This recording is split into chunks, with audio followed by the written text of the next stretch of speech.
a little bit of a letdown on that beat drop there. I mean, I wasn't really timing it, but But it was close. it was close.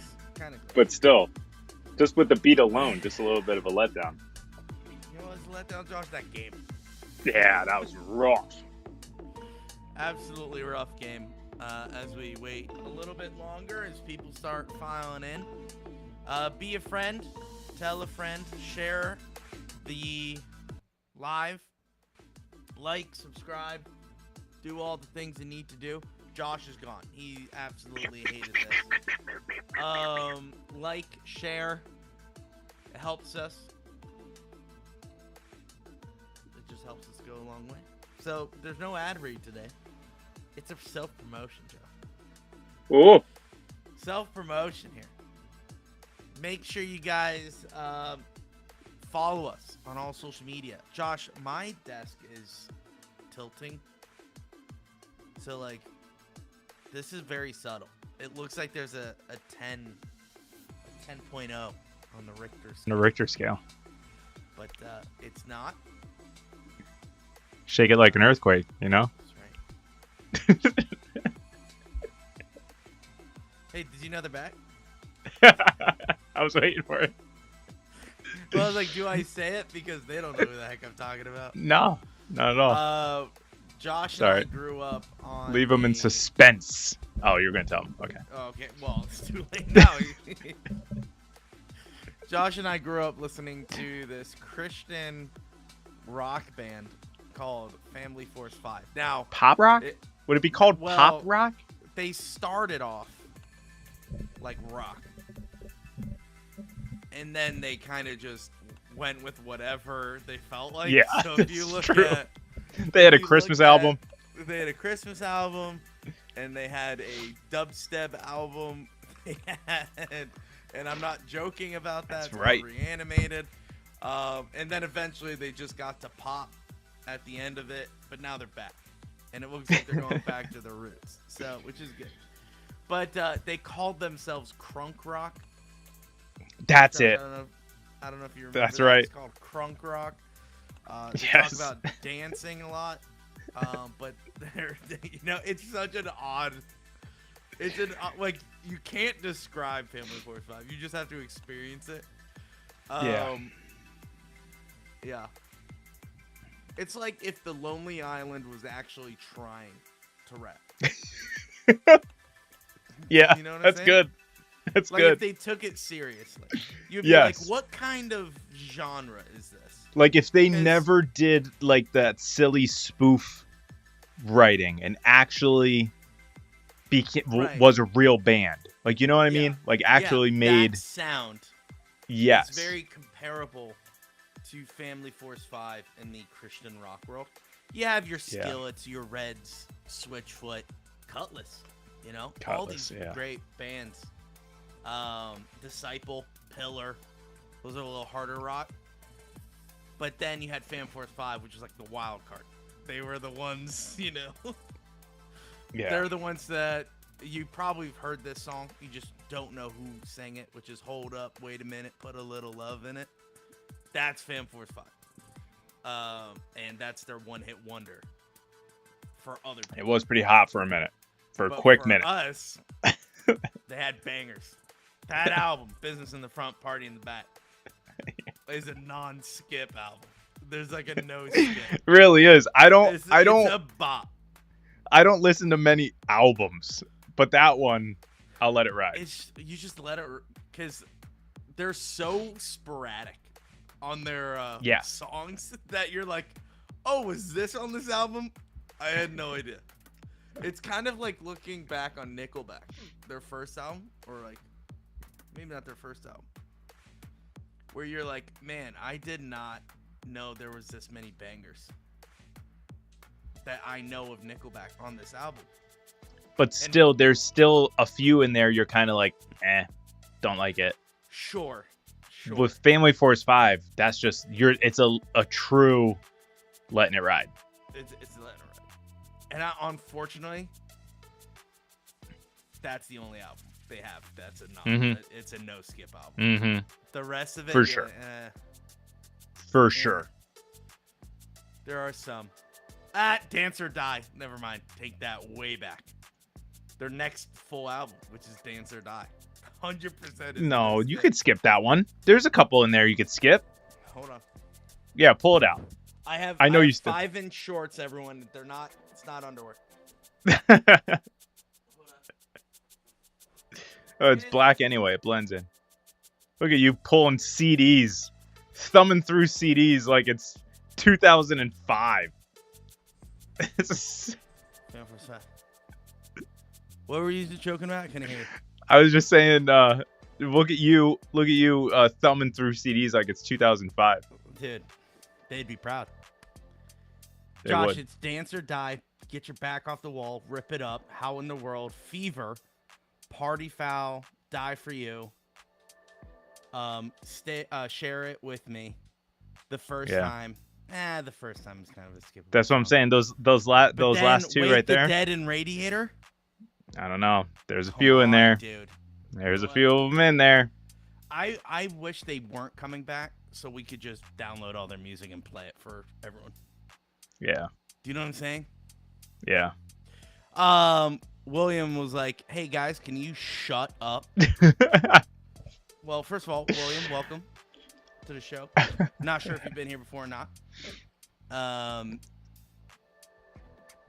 First time caller, long time. Well, long time listener, first time commenter. Caller, yeah. So maybe that's what it is. But anyway. What is that? What is happening? Oh, I hit the play button. Josh, I hit the play button on my computer. And, I heard Jesus Culture playing. And I was like, are you playing music right now? Shane said Cruz Lucius. Yeah, let's get back to you. Cruz Lucius. Could use Cruz Lucius today. Anyway, self-promotion today. Guys, we're not even in the actual episode yet. Hear the music? We're still in the intro. Anyway, we'll talk about the game, William. Don't you worry. And Shane. We're going to talk about Amber's biblical hatred for Trevor Zegras. We're going to talk all about that. Just want to let you guys know we're live currently on X, Facebook, Twitch, YouTube. If you're not following, please follow, like the live, share the live. It really goes a long way. It helps us get out there a little bit more. So if you're on X, like it, share it, repost it, retweet it, do whatever you need to do. It really helps us. We're trying to grow this community, and we can't do it without you. So if you've already done that, thank you so much. You're a real one. We appreciate it. And if you haven't, what are you doing with your life? Okay? What are you doing? Come on. Help a brother out. So ladies and gentlemen, with that, we're going to talk about the game. Welcome to the Penguins Collective Podcast. Or no. It's Crosby. Crosby on Kunitz and shots. Penguins win it.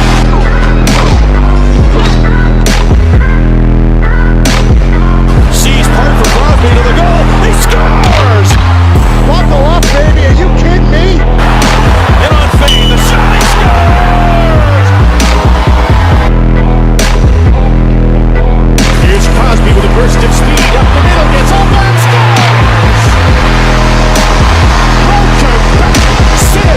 They're a collective. Andy Kyoto is beating Minamaki's brains in. What a show!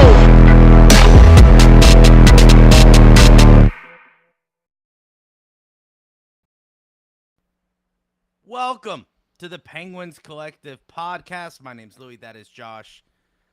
Josh, terrible game. 100% absolutely terrible game. The Pittsburgh Penguins fall to the Philadelphia Flyers in shootout 4-3. Really bad game. There's a lot of points we could talk to, but your first thoughts, what did you think? Yeah, this is not fun anymore. Like, it was fun most of the season because we were winning, we were doing well, we were playing well. Even when we were losing, we were playing well.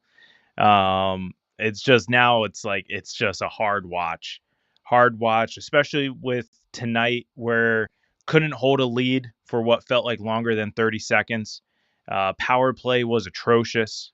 There was absolutely no, I don't even know, rhyme or reason to their power play. It just seemed like pass it around. Okay, we're being forechecked. Let's pass it around again. And eventually they would throw one shot on net. Way too many block shots, which, I mean, helped us on our side, but it just seemed like we were shooting into bodies, not on net. And just, good. I don't even know. It's one of those games where it's like, God, this was the follow-up to Thursday. Like this was the best that they had to offer tonight. And I know it was. Like I'm like, that's the grossness about this game is that it did seem like they were trying. It wasn't like Thursday, like I think it was Thursday, where it was just there was nothing. It just seemed they didn't want to play. Yeah. Was it Thursday or was it Tuesday? Thursday. It wasn't no effort. It was, what is it? Enthusiasm? No. Urgency. I don't know. Urgency. Thank you. Nice. There was no urgency from the Pittsburgh Penguins, and that carried on to tonight. Yeah. Where once again, no. There was still some. I could see it. It was gross. The result of their urgency was gross. It was bad. And that's where it's hard because it's like no Malkin, no Corey's. Thank you. There's no S. It's just Corey. All right, Josh.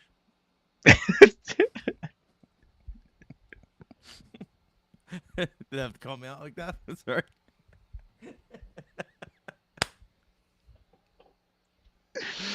Oh my gosh. Thanks. Yeah. Is this But William no, J, it was or is this William? Williams. Williams. Okay. All right. Compose myself. I'm back. Come on. Lock but in. This was a tough watch. Tough watch with no Malkin, no Crosby. It seemed like there was really nothing to play for or watch for.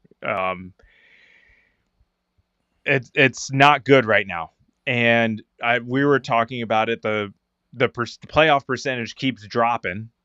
We before Thursday Olympic break. No, before Thursday. No, we were not before Thursday. I know for a fact on coming into Thursday's game we were like 80%. So and then after that loss we went down to 77. So we're at like 70% making the playoffs right now, which sucks because 2 weeks ago we were looking at 90%. So 90.8. This is where it's tough. This is where the rubber meets the road. We got to buckle in here. We knew March was going to be rough, but like this is worse than rough. Like the Flyers aren't that good. Like what are we doing? They stole 2 points from us. A point. But yeah. Josh, what did Sullivan say?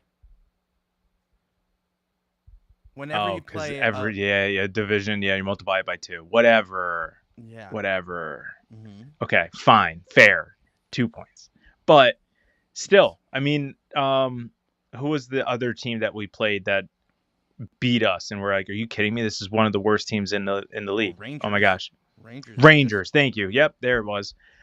Rangers. We lost to the Rangers. We just lost to the Flyers. 2 of the easier games of this month, and we're just letting it slip. Like that's because when we play Carolina 3 times in a matter of 2 weeks, like that's not going to be good. That's not going to be good. Yeah, so embarrassed. Yeah. So it's just those are the games that are obviously all 3 or at least 2 of them will be losses. We gotta pick it up. I don't know how we pick it up. I guess Crosby coming back. He was practicing. No contact though, but still, he was there. Yeah, I mean, I think morale. Malkin kind of screwed us over with, obviously, we're not going to talk into Malkin, but you could feel I don't think but I the mean, lack of presence. You could feel the lack of presence of Malkin and Crosby tonight. Yeah, but There's no Tuesday and Thursday wasn't much of a difference either, even Yeah. with Malkin. Josh, I'm trying to find the silver lining here. Okay, what do you want me to say? That Malkin sucks and there's no real good, no good leadership besides Sidney Crosby, and he's literally been carrying this team on his back for the last 3 years? Is that what you want me to say? Maybe. Here's what I do note. The Penguins feel like this is the team regardless of Crosby, Malkin on the ice. They believe this is the team. They believe these are the guys that could get us into the playoffs. Josh and I were talking right before we went live. Obviously, I know, there was no movement yesterday at the trade deadline. We got a literal giant from Detroit, and it was an AHL move, which is okay. And even Kyle Dubas said it. In his press conference, if you watched it, basically said, yeah, this is the team.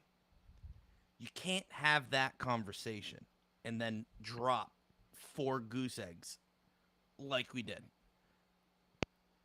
You just can't. You really can't.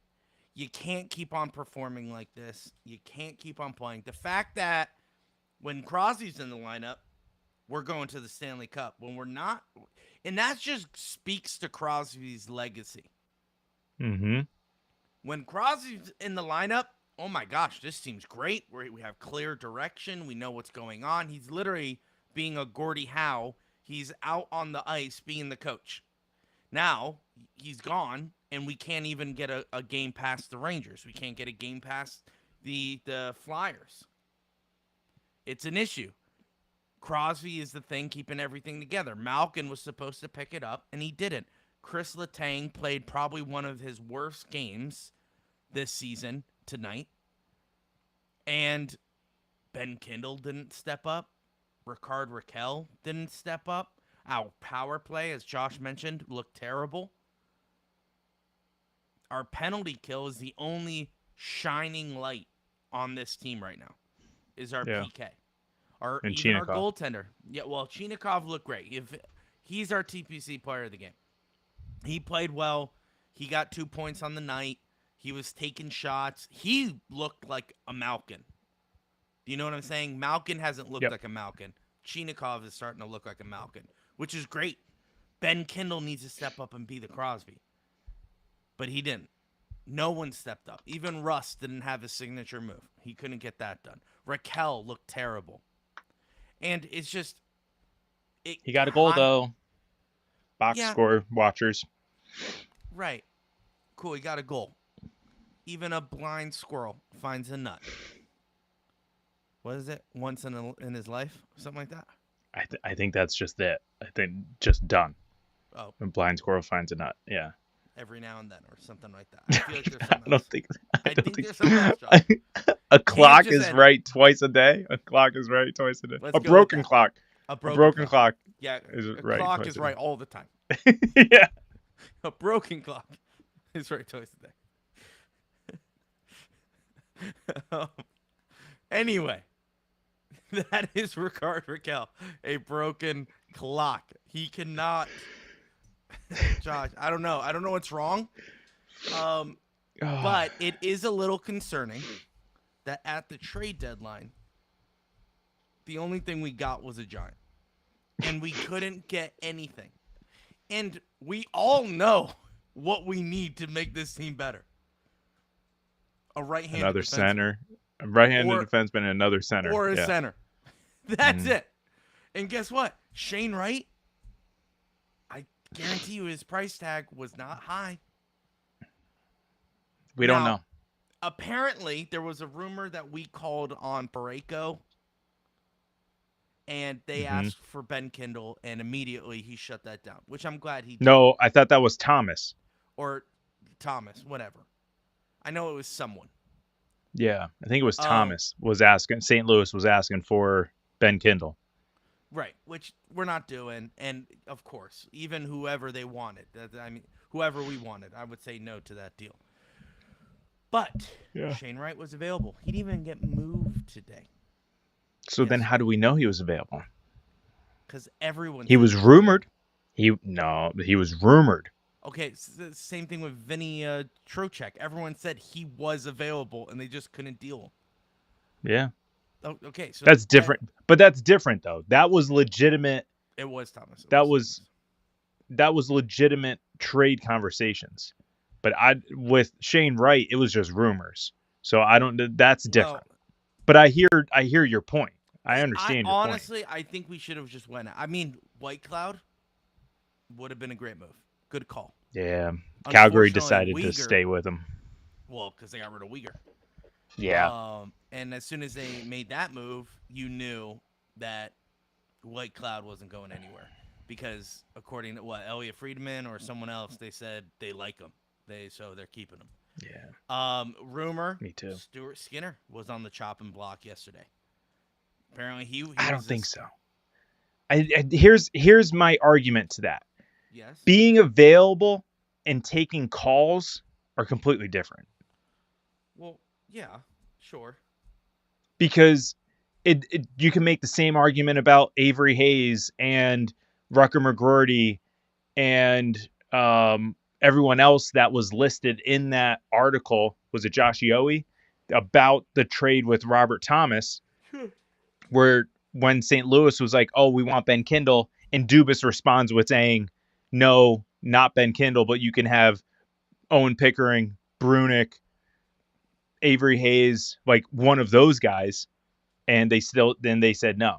So it's like, to me, that's the same thing as someone calling you and saying, hey, is Stuart Skinner available? And you saying yes. Because you just said yes to Rucker McGroarty. And, I understand. I'm just saying I think teams knew who was available on the Penguins. That is just like hey, could we have this guy? No, but you can have this guy. I feel like that's different. Sure. When people know like Stuart Skinner is available, they're calling for that. And then they'll try to pair it with something. That's okay. Do you know what I'm saying? I see that. That's why I heard the rumor of Stuart Skinner was available. Now, not that many people are pulling a trigger on a goalie, but there was a lot of rumors of him being linked to a couple teams like Montreal and other stuff like that, which, all right, whatever. Edmonton could use a goalie. Edmonton could use a goalie. I doubt they're going to go back to Stuart Skinner. But yeah, I just wish we got a right-handed defenseman. And then poor me and poor hosting on a podcast, I was like, why don't we play Solovyov?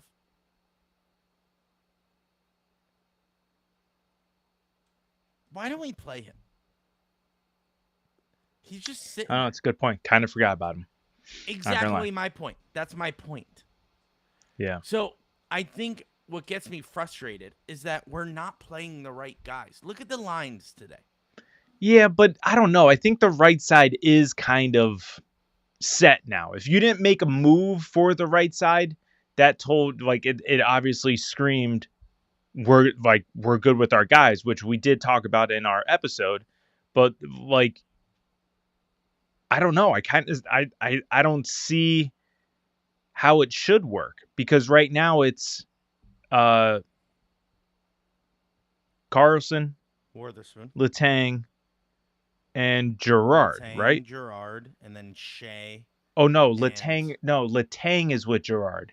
Yeah. So it's Carlson Clifton. Is Wertherspoon. It's Clifton. No, Wertherspoon.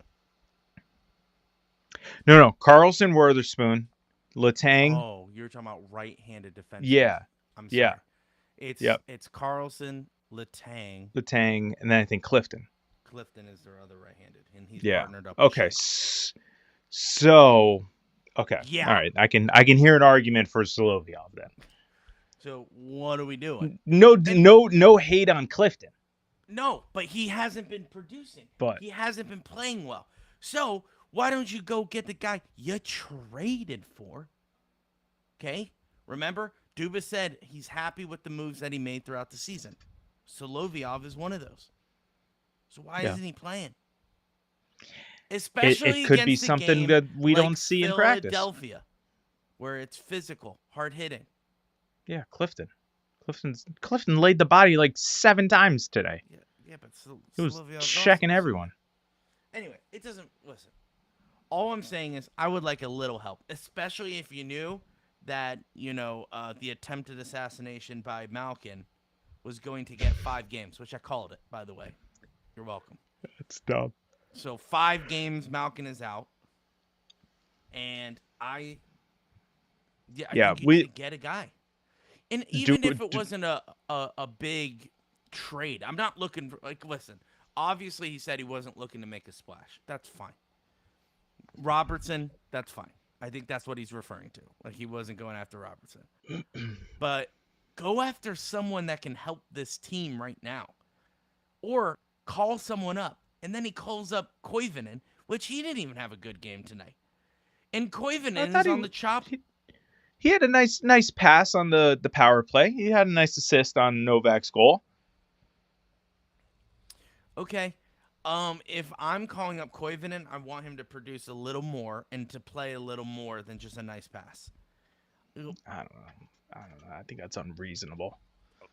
It's Reasonable. one game. It's one game in the NHL. After being in the AHL for 30-something games. He hasn't been up here in 30-something games, if not longer. Danton Heinen did a better job of going up and down more than Koivunen. No, not true at all. Koivunen cannot produce while he's up in the NHL. Now listen, it is one. And Heinen did? He was more steady. No, he wasn't. Steady with putting up goose eggs. So does Koivunen. All right. Well, that's my point. If you're saying Heinen was more consistent than Koivunen, I disagree. Consistently average. And so is Koivunen. No, Koivunen is putting up massive numbers in Wilkes-Barre and comes up and can't produce. Again, we've had this conversation, 2 different leagues. You're right. So it sounds like a Brunick situation. You know what? It sounds like an Owen Pickering. How about we move on from Ville Koivunen? All 3 of them. Just package them. We'll take bags of chips. You could have done that. No, honestly, I don't get why we didn't make at least one move. Now, I honestly believe. We did. Yeah, we got the Giant. And we did nothing. Like, he even seemed reluctant about that trade. When Kyle Dubas addressed, you got, Soderblom, yeah, I mean, we knew he was going to be a development. I was like, so we just did a trade to get a trade. Like that, there was nothing that we could have done. That could have been an off-season trade. I don't know. But the one thing that I noticed about the trade deadline, though, is that prices do go up. Because, if you think about it. It's supply and demand. Okay, I understand that. But if you and I think I understand Dubas' thought process. I think I get it. Okay, Josh, break it down for all of us because we don't. Okay, because he is a cheap and frugal man. Yeah. And I think he says, all right, if I'm going to make trades, I'm making them in January and February because I know when March comes, what I'm willing to give is now just multiplied by 2. So. Right. So, I think, realistically, the Chinakhov trade we would have had to give up a first if we tried to do it yesterday. Listen, I agree with that. But I think both things can be true. Sure. No. Yes, 100%. 100%. But at the same time, I don't think, which I think if I read it somewhere, was it him saying it or someone just tweeting it? I don't think he wanted to go off of the path. He didn't want to go off of the path that he has us on, regardless of what happened with Malkin and regardless of Crosby's injury.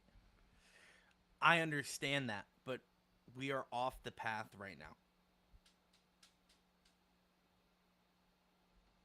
So what? So just because someone got suspended and someone's hurt, no, you need to change everything?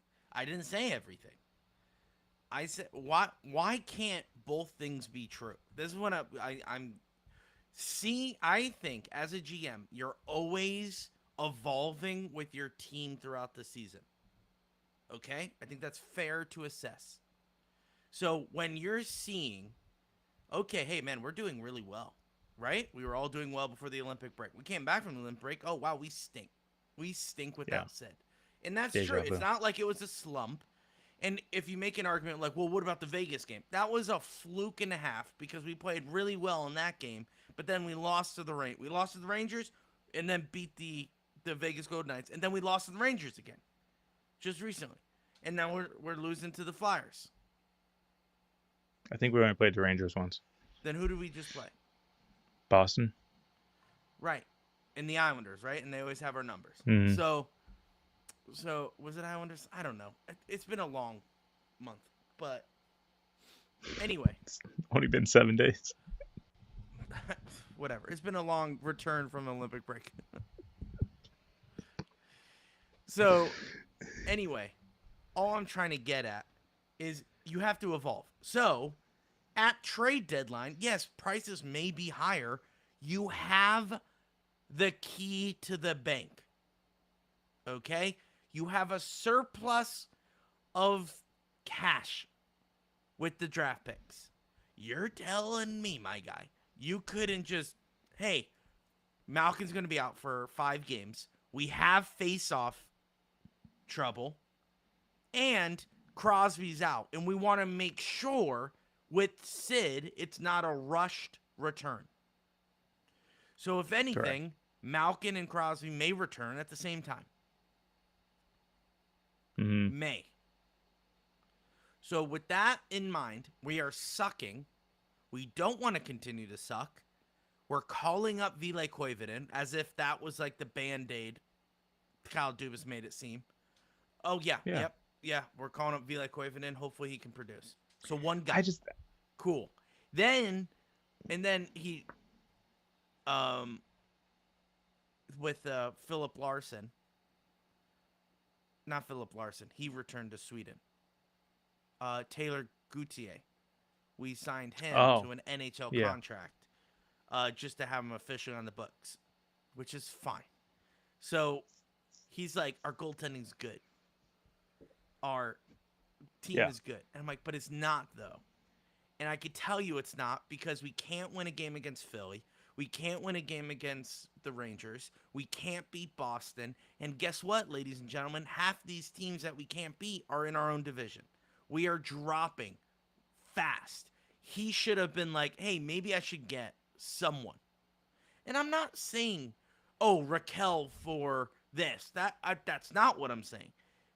Because if you want to connect all the dots, what Kyle Dubas has said and what was reported and what Josh just said, he likes the team.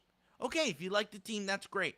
But you also know 2 guys that are your best production right now are not in for 5 games. We're losing fast. We are dropping in the standings fast. If Islanders win next game, it's it. We're in the last spot of the Metropolitan. Flyers are coming up. 3rd spot of the Metropolitan. Well, for a playoff spot, we're in the last spot. Sure. Yeah. Yeah, so if we fall any further, we're out of a playoff spot.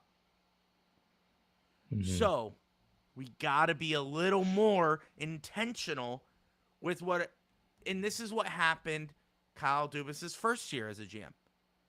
He let it ride out, and we missed the playoffs by what? A point. By a game. Mm-hmm. And then it was like, well, we thought we were going to do it. Oh, it sounds like you just waited. And then, which I get. I understand it. You just went through like 60 games with the team that you have. Like, and they did extremely well. We obviously Right. weren't going to go all in and try to Sure. make a move like Avalanche made a move for Kadri at the deadline. It's not going to Right. be anything like that, but it's going to Sure. like he made moves throughout the season where other teams weren't making any moves. So, And I understand that. And that has helped the team succeed. It has. mhm. And Yep. that's great. But this was, hey, this is the last stretch. This is the last lap. This is the last stop before playoffs. We're not doing well Correct. right now. Yes, but So, again, let's just say he made a move, okay? okay. He Shane made a Wright. Let's move. say Shane Wright. Just put Shane Wright Okay, fine. He made a move for Shane Wright. for, Where are you yeah. putting him when everyone comes back healthy? Where is he Well, going? I would have dropped Avery Hayes to AHL. When everyone's healthy, Avery Hayes is not going to be here. Doesn't matter. He's here because of Crosby's injury. Right, Koivunen's but here for because of Malkin's. AHL playoff availability, he had to be dropped yesterday. Who? Avery Hayes. He played today. Right, which is okay. So they just kept him up here. But I'm saying if we made a move, he would have been sent down where he would have been eligible for the AHL playoffs or something like that. What was the rule? I don't What know. was the rule? I didn't see that. It was something about AHL availability. They had to be sent down at a certain time today, yesterday, or whatever. Am I I didn't. Maybe I'm I miscommunicating. Are you talking about the old call down send up paper rule No, they were where talking about to it make yesterday. but on trade deadline day people would, to make roster spots available, send guys down, but they were literally, it was a paper move. Send them down, but they never actually went and then be Oh, it called could back up. be. It could be. I'm not. I I'm don't know not if sure. that was the rule that you're talking about, because they said that, like, as a reminder, when you send someone down, they have to play a game before being called back up. It could be, and I don't know. I'm sure the comments are gonna correct me on that. But Yeah. all I'm saying is, where are you gonna put them? You put them honestly, third line. Shane Wright, third line. Chinakov's playing well. And then what I would have done is Shane Wright's a forward, right? He's not a center. I think he is the center. So even if he is, I would move Kindle. Nah, he's one of our best face-off guys. Actually, he's not, though. Chari is our best face-off guy. Mm-hmm. No, Lizzo. Lizzo's our center guy. Yeah. So do So you get rid of the fourth line that's doing well, or do you get rid of Novak? But Novak's doing well with his guys. Right. Like, well, when he has his guys. Right. So it's like But Mandla that's and where Pajot it's has been struggling, and that's my point. They've been struggling longer before the Olympic sure. break. Yes. But Absolutely. I get it. I'm not saying send them, and I think people are confusing, or at least you're confusing me of saying make a move to correct this ship, and I'm like, no. I think you're happy with this team, but you still need. It's like making food, and oh yes, all the ingredients are there, and this dish is gonna taste good regardless. But when you're taste testing it, you're like, you know what? This needs a little salt. It's not going to make or break the meal. The meal's still going to be good, but adding a little bit of salt could enhance the flavor. That's what I'm looking for Dubas to do yesterday. Now, Soderblom is not enhancing the flavor. That's like pre-ordering turmeric when it's out of stock because you're waiting 5 years until when you're going to use actual turmeric whenever you're cooking. You know what I'm saying? That had nothing to do with the current dish. So that's why I was like, we just got Soderblom. That's it. We weren't even in talks of getting someone. And even Dubas said it. He was like, and I kind of felt that. He wasn't calling anybody. I don't think he was. I think he was just sitting by his phone waiting for people to call him. And I think that's a shame. Because if you can, disagree. cast something out. Maybe you get it. Maybe But it works. but I kind of agree with Dubas in the terms, if I'm understanding him correctly, he doesn't care that there's a trade deadline day. Like, the trades don't have to just happen on that day. Just because there is a trade deadline day, I don't think he cares that, like, okay, like, everyone's making moves. Good for them. I made my moves. Like, I mean, two of those moves were big moves. The Jari trade and the Chinikov trade. Those were big trades. So, I mean, Chinikov was not a big trade. We gave up a second-round pick and Dan Heinen. But Dan Heinen was an AHL player. In that technical I understand, eyes, but what I'm not saying like it's like a blockbuster, but I'm saying like in terms of like value, that's a big trade. Like, you're telling me Dubas is just handing out second-round picks? No, he's actually collecting them. So, so that's what I mean. So I'm just saying he made his trades. Those big trades that everyone's making, shelling out first and second round picks. Dubas already did that. He didn't want to wait until the trade deadline. He didn't think we needed to wait until the trade deadline. So he made his moves.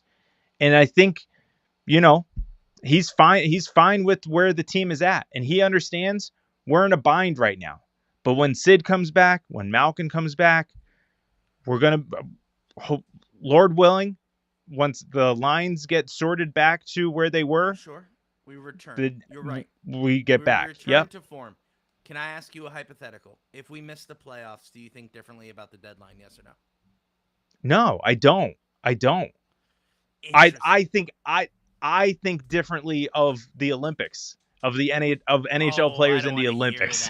I don't want to hear that. We had 3 guys. It's not like we had a whole roster go. No. The only reason why I say that is because Crosby got hurt. That's the only reason why I say that. That's the only reason why I say that. If I know anything about Sidney Crosby, he's like, that Arthur meme where it's just his fist clenching? I feel like that's Sid. Like, just let me back on the ice. Let me back on the ice. 100%. Which is great. But you got to take your time. He's 38 years old. You can't rush. Agreed. And I also think he knows that too. So anyway, I'm not talking about Sid. I'll address Corey's comment here. Dubas is looking past Sid, Gino, and Letang. If we have a good enough team to let Sid have a chance again, it's fine. He didn't sabotage that, but it's not building for now. Here's the problem with that mentality, and I would agree with that and disagree at the same time. You can't think past Crosby, Gino, and Letang when they're the best players on the roster. I think that's a farce looking in the future. Do you know what I'm saying? Because look at Dallas Stars. Look at that. Hold on. Let me finish my thought. Dallas Stars. Jamie Benn, Tyler Seguin. They're not the same players that they were.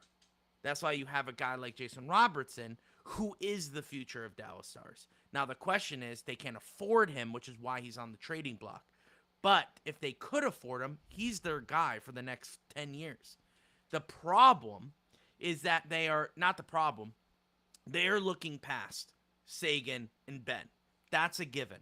We don't have that luxury because you can't look past the guy who's leading the team in points still, and he hasn't been in the lineup for 4 games.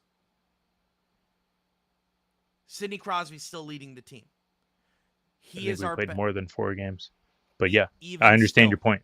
Mm-hmm. Even still, you can't look past him when he's the team. If there was a Ben Kindle that was outplaying Crosby, I would 100% agree with this comment. 100%. Yep, we're building for the future. Sid's on his way out. I would agree. You can't have that mentality when Sid's your best player. I don't think you can. Because if you're looking past Sid and he's your best player, then what are you doing with all these draft picks? What are you doing with all these prospects? Either you're going to ship them off or you're developing them. But you're not developing them because you're already 1 for 3 in development. 1 for 4, you can make an argument for. So we're already to a bad start in development, whether you like it or not. And I'll tell you where number 1 is. Ben Kindle is the only hit. Rutger McGorty isn't where he needs to be. Vila Koivunen is That's definitely not not. you can't put Rucker on him because that wasn't his draft He pick. made the trade. He made the trade, but it wasn't his draft pick. Yeah, but he didn't have to go get Rucker. That was a 1-for-1. That was a prospect he wanted. Okay, all right, okay, fair. Yeah. Now, if Fair. if we had what's his name? The guy we traded. Yeah, I know. I'm trying to think. Jaeger. Jaeger. If we still had Jaeger and it wasn't working out, then yes, you're right. That's not on him. But he went out and got Rucker for a 1-for-1. So Rucker didn't work out, right? Rucker didn't work out. Well, we don't know that for sure. We don't know yet. That's the thing. You can't look past. That's the future. We're not. The future isn't here yet. So we can't be looking past Sid, Gino, and Letang when they're our best player. Well, all right, let's get Letang out of there. When Malkin and Crosby are the producing ones, okay? You can't look past them when Rucker isn't doing what he needs to do. Vila Koivunen can't figure out how to score. And you have Brunick that you tried to force, but you couldn't happen, so he got sent back. Owen Pickering isn't Still where he early. needs to be. Not his draft pick. understand. Sure, but not his draft pick, and maybe that's a fail on Dubas, if you ask me. You call him up for one game, and then you send him back down, and you only paired him up with the young rookie Brunick, who wasn't doing so well. I feel like that's a little sabotage, if you ask me. That's not a fair shot for Owen Pickering, but hey, who am I to say anything about that? That's a whole other topic. And to your point, it's not his draft pick, so he doesn't really care. Well, that's a little unfortunate. Then ship him off. Because I'm sure other teams would love a young defenseman that is looking for a spot on the roster. Anyway, that's a whole nother conversation. You have guys in Wilkes-Barre that aren't hitting the mark. You can make an argument for Avery Hayes, but he was making mistakes today, and he's young, and I get that. Yeah, he's an undrafted free agent. And not expecting much. But what I'm saying is you can't look past when you have guys that aren't hitting. The only person that is hitting out of Kyle Dubas's prospect pool is Ben Kindle. That's it. That's it right now. Now, Shane, who's coming out of college? Korkhoff. Wait, can I just going back to Corey, and that, like, I understand saying that not defending Dubas, and I get that, but like I think it's also fair to say that Dubas hasn't said that he's looking past Crosby, Malkin, and Letang. Yeah. If he's still going based off of what he said when he first got here, he said, as long as I have those guys, I'm going to try to win. Now, his actions prove otherwise, that he was not actively trying to win. But I think right now, I think he's going to take this because, like, I understand your frustration with the trade deadline. Like, you wanted something, you got nothing. I get it, but you have to understand we're not supposed to be here anyway. We weren't even supposed to be at the point of being in trade rumor conversations yesterday. So the fact that we're even at this point, we're at 70-something% making the playoffs. I think that's why Dubas is just like, I made my moves. I'm sitting back. If this team is able to, keep going the way that they have been prior to the Olympic break, then that's where it's going to be. But I don't know. I think I'm okay with where Dubas is at with things. I'm okay with what he wants to do right now. I do kind of disagree with what you're talking about in development, just because a lot of those guys were quote unquote developing under Sullivan. Dan Muse was brought in for the purpose of development. And I think so far you're seeing that pay off with someone like Avery Hayes and Ben Kindle. Now we'll see what happens with Rucker, Koivunen, and Owen Pickering. I think Owen Pickering has gotten better this year than last year. Now, obviously, both years being in AHL, I think this year he has been a lot better than he was last year. So, and I do remember someone putting out a tweet after the whole Brunick thing that it's okay. Defensemen take longer to develop than forwards. Sure. So if Owen Pickering needs another year, fine. I mean, not like next year, but meaning like this year. So like hopefully this year was the year that he can use to launch him into Pittsburgh next year.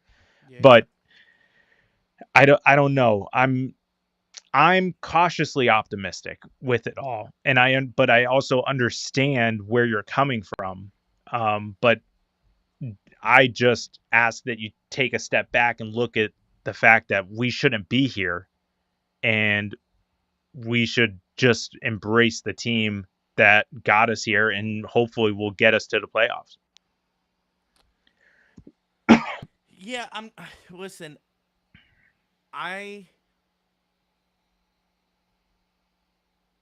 the problem I have with taking a step back and being like, hey, we're here. Look, we didn't expect to be here. Right? You're right. We didn't expect to be here. So why wouldn't you try to make it better? He knows we're struggling right now. And he's But waiting that's not for his us to but that's not his thing. He's not like that, because that's the thing. Like it would have required a forced trade. We already Like did if that though with Soderblom. we don't know that could have been in the works for like a week now. We don't know. Like you think that was genuinely just a call up to Detroit and say, I think you know Soderblom. what? You know what I think they do? They have a whiteboard. I have a whiteboard. So they have a whiteboard and they're like, who are some prospects we like? And Yeah. I'm sure some of them got moved that day because Yeah. a lot of prospects, they get moved. And they said, hey, did anyone call on Soderblom? No, I'm going to call on Soderblom. Is he available? Yeah. I'll give you a second rounder. Or what did we give? Seventh rounder. Yeah. Josh, you know, a seventh rounder is nothing. A seventh That's why rounder, I think that's a good trade. So right, exactly. But my point is, you just said it. Prices usually go up. So Yeah. why was that move made today when it could have been made 2 weeks ago? Because I think exactly what you said. I think they're sitting there at their war room, whatever you want to call it, whatever, offices, and just they're watching the trades go and saying, all right, who's going and who's not? And can we get our hands on the ones that aren't moving? And that's where And I think it's a shame that's what happened. that Shane Wright didn't get moved. And I'm not But saying again, there was no rumor of us even being connected. It was the only thing. That's the problem. Yeah. That's the problem I'm saying. Is that we know we could use help on a forward front. Just a little bit. Now, obviously, everyone was talking like Jason Robertson, this. No, I'm not saying go big. I'm not saying get rid of Rust, Raquel, and Mantha, Brageau. Like these would be massive chess pieces that would have to be moved in order to get a guy. I'm not saying a massive trade. I'm just saying, hey, you see where we're at right now. We're struggling without Sid. You know we're going to be out with Malkin. And then you're like, okay, we have 30 games left. 20, excuse me. We have 20 games left. All right. Our percentage is dropping.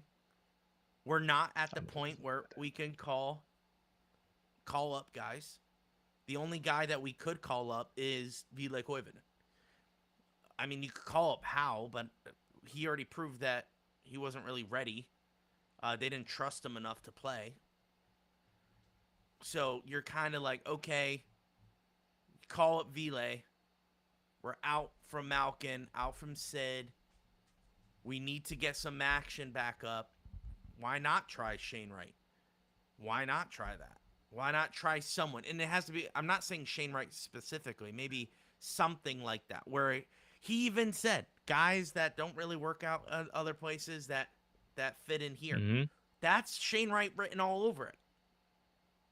Now, my biggest question that I always have, and you're not saying this, I'm getting the vibe from the chat and from Twitter, which is, oh, we're rebuilding. We're looking past, or as using Connie's Corey. Corey, sorry, Corey verbiage, which is looking past them. And I've seen other tweets and other things like, how are we going to turn the tide and all that, and look at Malkin, and the whole storyline of Malkin not getting re-signed, because we've talked about that live, which is why isn't Malkin getting re-signed if he's so good, if it's a for sure thing. It's not. Dubas has publicly stated that this is a private matter, and they are trying to. You could tell Dubas is not happy with Malkin talking to the media, saying he wants to stay, saying he wants this and that, because I'm sure he's talking out of the side of his mouth, just like Jake Gensel did. That's what I was just gonna say. It sounds like Jake Gensel all over again. I want to be here. I want to be here. I want to be here, but I also want to get paid. Well, you can't get paid because I'm trying to build something here, and I agree with that. I think Kyle Dubas is trying to build something, but there's nothing wrong with adding a little bit something at the deadline. Soderblom was just I'll make something to make something, and if it works, it works. Okay, a 7th round, because I'm sure he called Detroit and was like, "Do you think they'll take a 7? Try it. Hey, would you take a 7 for Soderblom? Yeah, for sure. Okay, call it in." I think that's exactly what happened. Yeah. I think that's 100% what happened. I think it was just a toss in the wind trade. Now, I'm sure they have film on them, and they are looking at them for development. But that's my problem with Dubas, is that he has all these lineups. He's stacking trades. He's stacking draft picks as if they're going to abolish the trade deadline, like the draft picks. Like, we're just getting all these drafts, but I'm like, what are we doing with them? You have what, 5 this upcoming draft? We have a first. I think we have two. No, we did have 2 seconds. I think now we only have 1 second. But we have 30 overall in the next 3 years. We're back at 30. Yeah. So my point is like, well, what are we doing with them? Because we're clearly not drafting guys. And I know what we're going to say. We did draft guys. Look at Horkoff, and look at Zonin, and look at Kendall. Ben Kindle. I mean, Ben Kindle was obviously a home run because he's on the roster now, and all that. And Brunick. But we didn't draft Brunick. Sorry. Yeah, we did. Yeah, you're Dubas, right. that was his first draft. So my point is, what are we doing with them? Why aren't we trying to win? Because you could do both. You can. And now you have a coach that can develop these guys. So why aren't we doing both? I think we can. And I feel like Dubas was afraid to pull a trigger. I think he had his gun ready to go, and I think he was just too afraid to pull the trigger on things. I think it was out of fear, not out of confidence. And that's my take on the trade deadline. It's that I don't think it was out of like, hey, I know this team is going to win. Well, we have our struggles against Metropolitan, and if we don't make the playoffs, that's not a good look on Kyle Dubas. Oh, but I made all these great trades during the season. Yeah, but the team's not winning. It's like, yeah, that's great. You got Chinikov, which is a win. Cool. That's good. But if we're not winning, what are we doing? You cannot just be like, yeah, but we're focused on the future. Okay, if we're focusing on the future, why haven't you gotten a guy that could replace Crosby? You haven't. You just haven't found. I think that's. It's one of these next 2 off seasons. I think he's gonna make a crazy trade. That's what I think's gonna happen. I hope. Yeah. But please, and I hope that's true. I just don't want it at the sacrifice of the last years of Crosby. and because it could still happen. as a fan's perspective, I get that. But as a team perspective, you just gotta do what you gotta do. So And let me ask you a question. When do you think we're ready to win a Stanley Cup? If not now. I mean, genuinely, like, because realistically, this team was not supposed to play this well this year. Right. I would have held my like predictions until this upcoming offseason.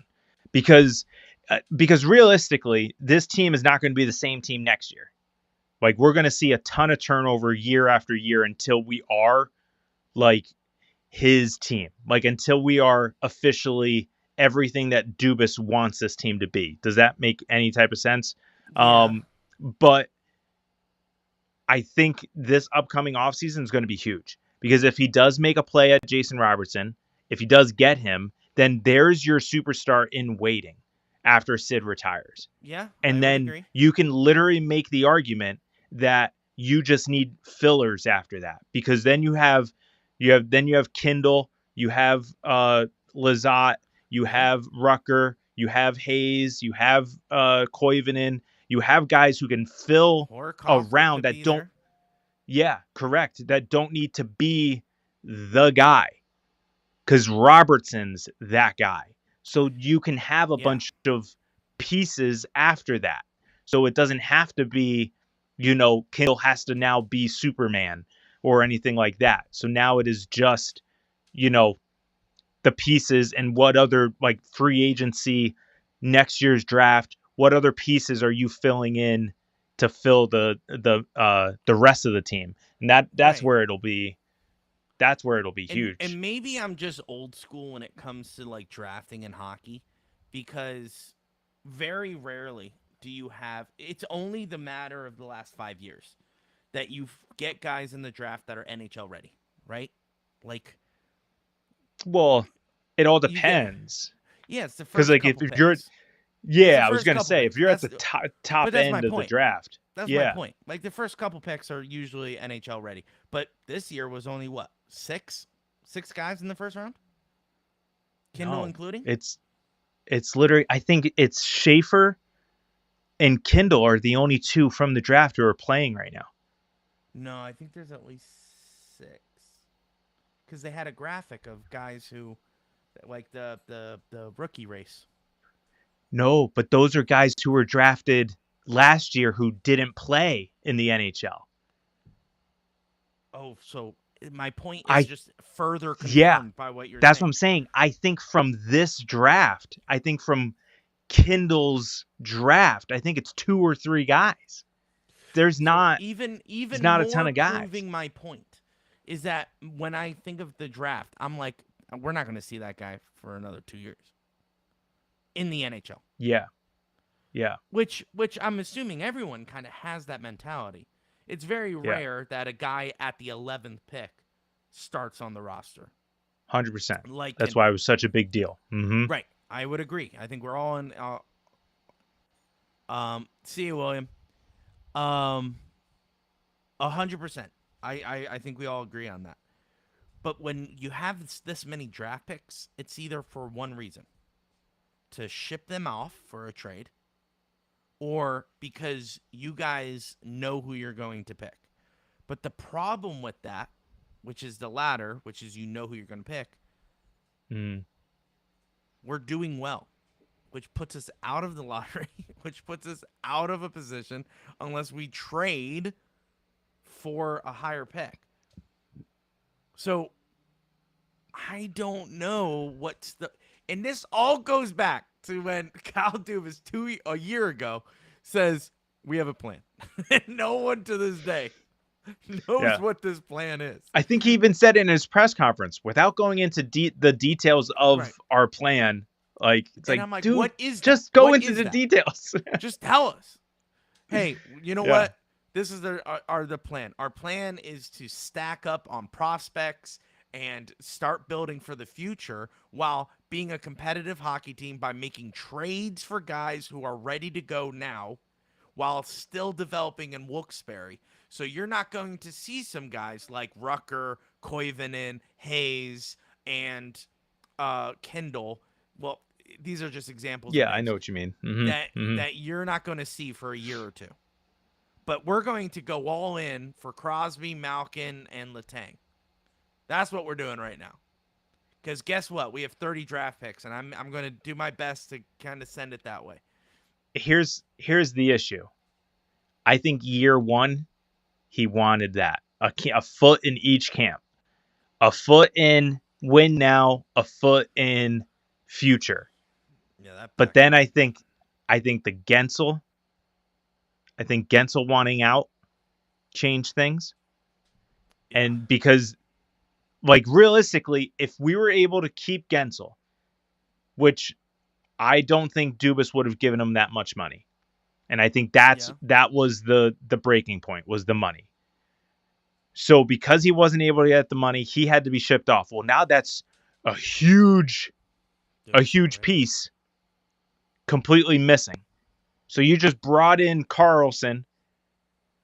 You have Crosby, Malkin.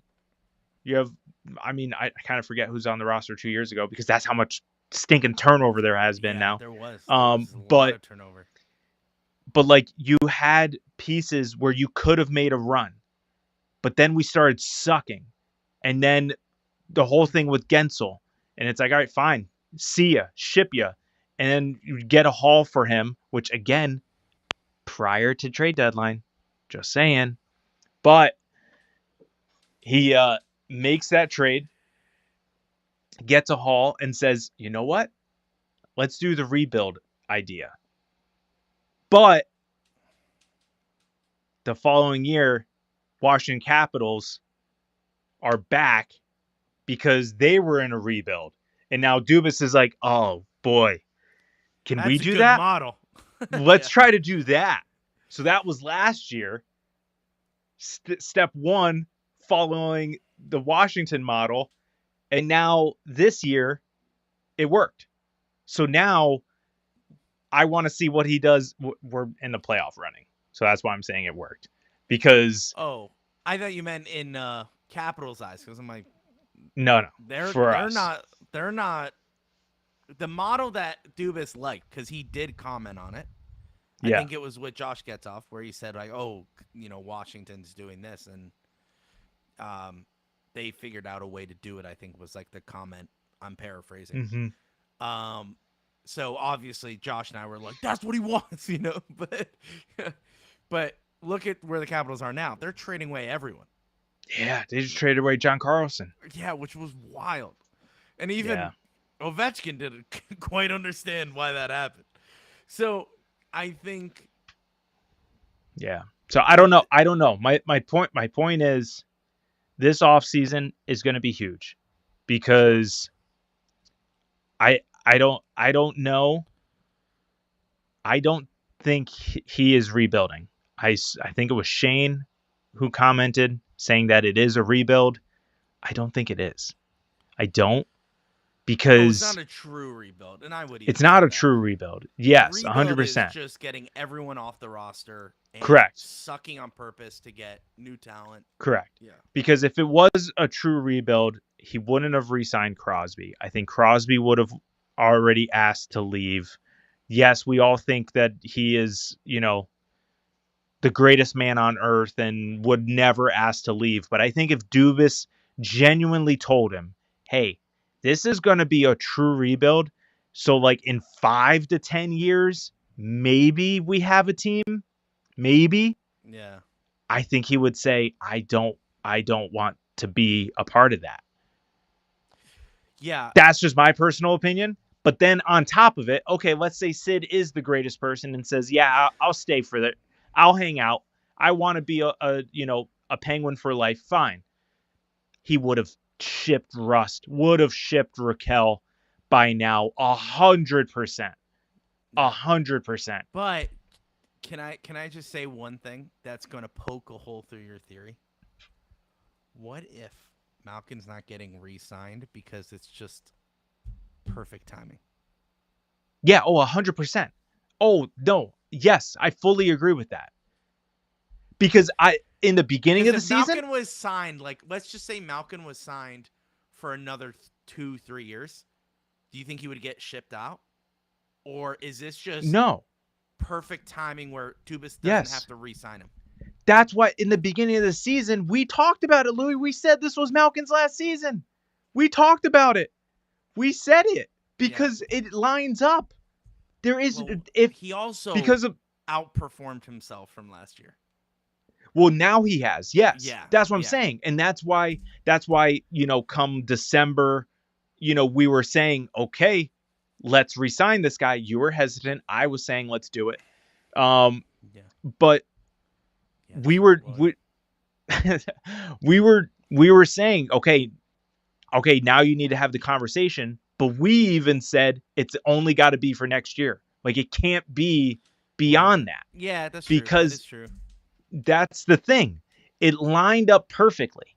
And if we wanted to just say, hey, let's run it back next year because we did so well, I was fine with that because it still technically would follow the retool model because of how well Malkin played. But if you were re-signing him just for, nostalgia's sakes, then yeah, that's not okay. We're screwing everything up. Something that the phrase that Dubas keeps on saying about the Malkin situation is that he's got to do what's best for the Penguins. Yes. Which is 100% meaning Malkin is no longer here. He's done in the Pittsburgh Penguins. Now, I feel like it's more of a 70-30.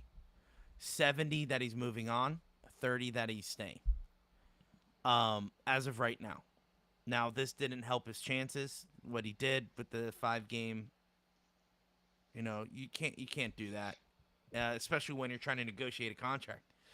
You can't negotiate a contract and then just get suspended for 5 games, especially when you're like, oh yeah, I'm a valued member of this hockey. Well, sorry, you were gone for 5 games when we needed you most, but you kind of screwed the pooch on that one.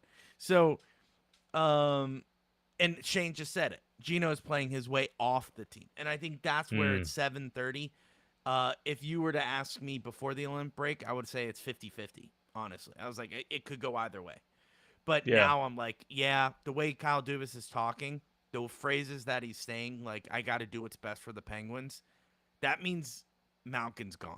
And honestly, if it was Letang's last season on his contract, I'm surprised he didn't get moved to the deadline, but I guarantee you the problem is no one wanted him. Well, here's something that I obviously we don't need to take this man's word as gospel and everything that he says is true, but he's got sources. Josh Yohe commented under someone like criticizing Letang and said if he didn't have the contract that he currently has, he'd be off the team. Yeah, I agree. I think everyone agrees with that, right?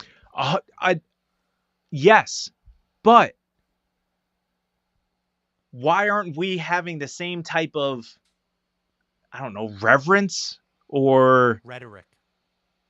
No, like I'm saying reverence towards Letang that we do Malkin. Like, is it because Malkin was like the guy temporarily when Sid went out?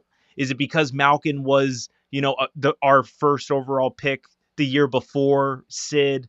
Like, was it like, I don't understand it. Like, cause like technically they're all together. I have an idea.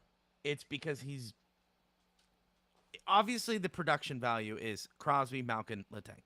Letang stopped being good years ago, and we've given up on him. And to your point, the only reason why he's still here is that contract. That's the only reason why he's here. That's why he's Josh not Yohe's point. Yeah. Well, yeah, but that's the only reason why he's not outspoken when he loses. We lose. He doesn't talk to media. Is because why? Because no matter what he says, people are just going to say, you shouldn't even be in here anyway. So he's just riding out his contract. Okay? Malkin, on the other hand, still produces and is still vocal about staying on past his contract. Now, if Letang was vocal, saying, I can't wait to re-sign in 2 years, we'd all be like, well, hey, hold on. You're not going to be a Penguin in 2 years. You're gone. And I think he knows that. We know that.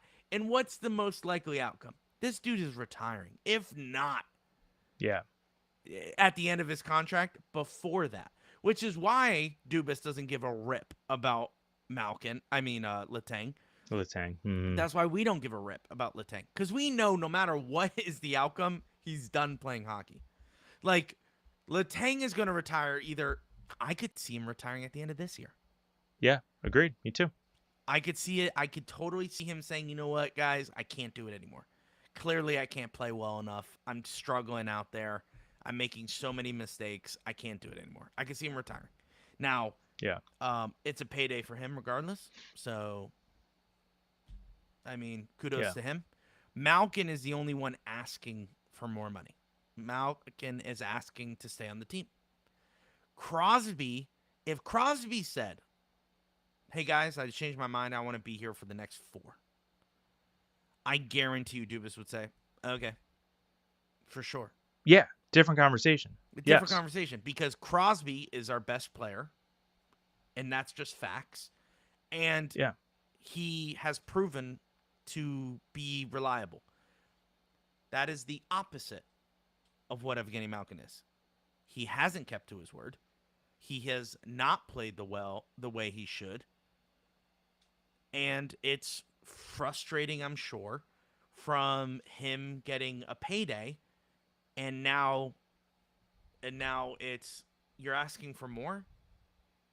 Buddy, we have a future to worry about. We can't be relying on nostalgia. It's not like we're ready to go on a cup run, and I know that.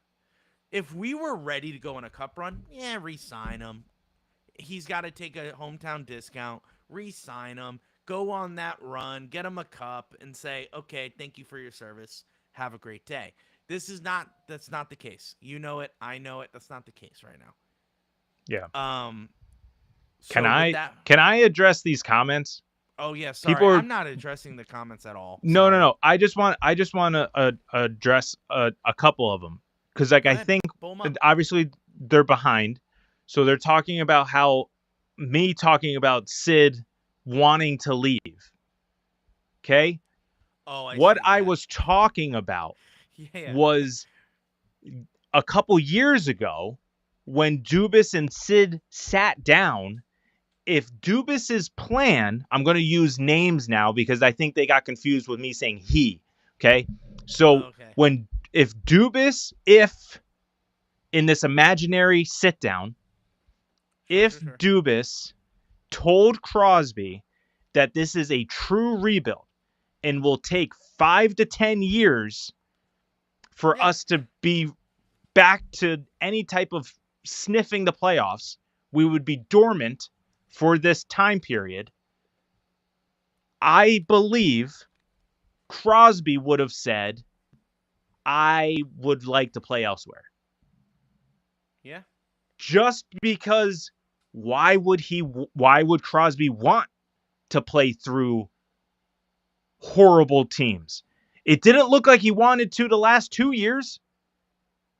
Remember, we were holding our breath thinking that he was going to leave before he signed this 2-year extension. Right? Yeah. Everyone was saying he was going to Colorado. Everyone. And I'm thankful that he decided to stay, but I think a lot of it had to do with Dubas showing Crosby the plan. Yeah. Understanding that it wasn't going to be 5 to 10 years. And that's what I'm saying. And that's what makes Crosby great. That's what my argument is just that if this is a true rebuild, Crosby would not want to stay. He is too much of a competitor. He cares too much about all that, about winning, to sign up for a true rebuild. I think Dubas, I'm again, just do names to avoid confusion with pronouns. Yeah. I believe Dubas is actually trying to turn this team around quicker than expected. Okay. And I think Crosby bought in, and that's why he signed that extension. That's why he's still here, and that's why he's still producing. Because again, if Crosby just cared about retiring a Penguin, I don't know. I think he would have done it. And I think if he was just trying to collect a paycheck, which I don't think he is that type of person either, but I think we would just see a lot more, just slow skating shifts. You're still going to see some Crosby magic, 100%, because he's Crosby. He is playing a little slow, Josh. Okay. And he's also 38. All right. Yeah. What I'm talking about is he'd be playing like a true 38-year-old, okay? Right. Like how a 38 should be playing, but he's not, because he's Sidney Crosby. He cares about his legacy, first of all, his own name, which I think is, I think that is huge. And then two, I think he cares about winning. Jaden is saying that he cares about the Penguins more than he cares about winning. I kind of disagree. I disagree. He wants to win. But yeah. I think he wants his cake and eat it too, which is definitely in this case deserved. Which is the second part that he's saying. If he can win in Pittsburgh, it's a bonus, which I fully agree with that. I think when he sat down to agree with Josh, I think he sat down with Dubas and said, I want to win. And he said, we will do it, but it will take about 3 years. Can you do that? And he's like, for sure. What do you need from me? I need to be the best leader any team has ever seen, because we're going to have ups and downs. And I think Sid is like, yeah, been there, done that. So for sure. And clearly, Sid is the best leader. And to address Ronnie, nope. Corey? I don't know why I want to call you Connie. I think the double R looks like ends. Yeah, I don't know. Maybe I'm just stupid. The reason I want to address your comment saying that, like Jason Robertson, is he a leader? There'll never be another leader like Sid. There's never going to be. So you gotta put that out of your mind. You would need a collective of players on the roster to match what Sid means to a team. Every team, every player talks about meeting Sidney Crosby. He controls the room when he walks in. That's the legacy he has. It's the same as Wayne Gretzky, Mario Lemieux, the greats. Even Connor McDavid doesn't have this. Okay? Correct. Yeah, Connor McDavid is great. Everyone acknowledges how good Connor McDavid is, but he does not have the persona or the gravitas that is Sidney Crosby. So when Crosby walks in a room, he's the leader. He could be playing ball hockey in frickin' Cranberry, okay? He's the captain. Why? Because he knows what to do. He's been there. He's done that. He's created everything. He knows how to handle a team. You're never going to replace that. Malkin could never. And I think that's the biggest distinction between the two. And I think Crosby wants to be a Penguin. But I don't think he wants to be forced out. And he wants to win here. And I think all can be true at the same time. I think he sat down with Kyle Dubas. I think he said, I want to win here. I want to win one last time with the group. And I think he does. He cares a lot about the core. Crosby, Malkin, Letang. I think he cares about that. Which is probably why we've been playing so well this year. I think there's an element of the core saying, guys, one last ride. Let's go. Let's go all in. So I think that's why you see a spark from the Penguins this year. Why you didn't really see a move from Dubas, which is like, okay, let's see where these guys go. But yeah, Yeah, I don't know. I think Shane is saying, remember, Sid walked into the worst Pens team in history in his rookie year. But the argument to that is that is 18-year-old Sid with rose-colored glasses with a future ahead of him. Yeah. The issue now is 38-year-old Sid, 2 years remaining on his contract. What does the team look like? That's the difference. Because Sid, as an 18-year-old, he had patience. He had time. He had all the time in the world. He was willing to just whatever happens, happens. Yeah. If you need me, if you want my opinion, whatever. But now it's, I don't know. I feel like it's the same Sid, where it's like, if you need me, I'm here.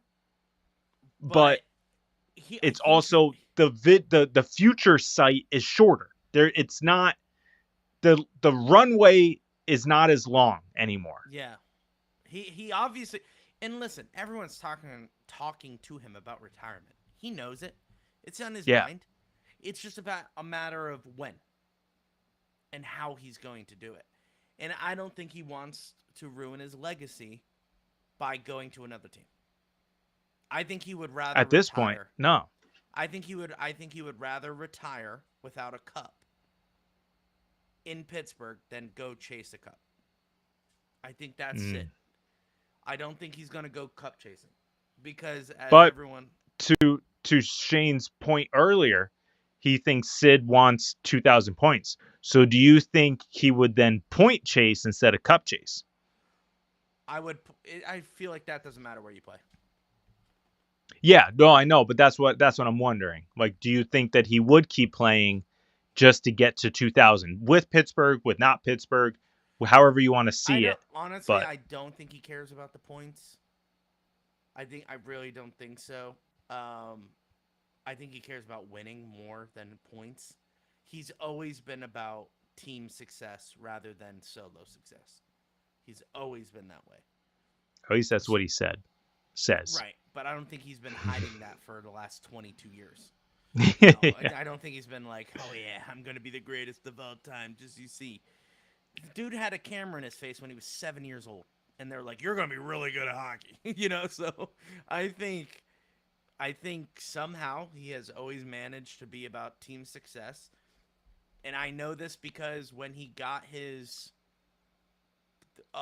point that passed Mario, no one was in the locker room. And he said to Rusty and Raquel, hey, get in here. You guys got an assist on this. No one asked him to do that. Not only that, what did he say next? Where's Tanger? Where's Gino? Yeah. And why would he ask that? Because he cares about the success of the team. Hey, this is not about me. This is about the Penguins. Hey, this is the core. We're going to have all these memories. Gino and Letang weren't even on the ice when he got that point. It was just about, hey, it's us. It's always been us.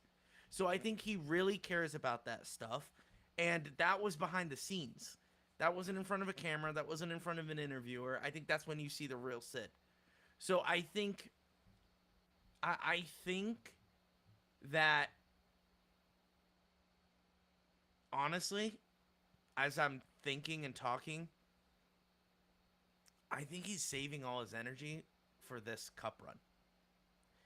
I think the reason why you see him slow, the reason why he's saving his energy, wasn't for the Olympics.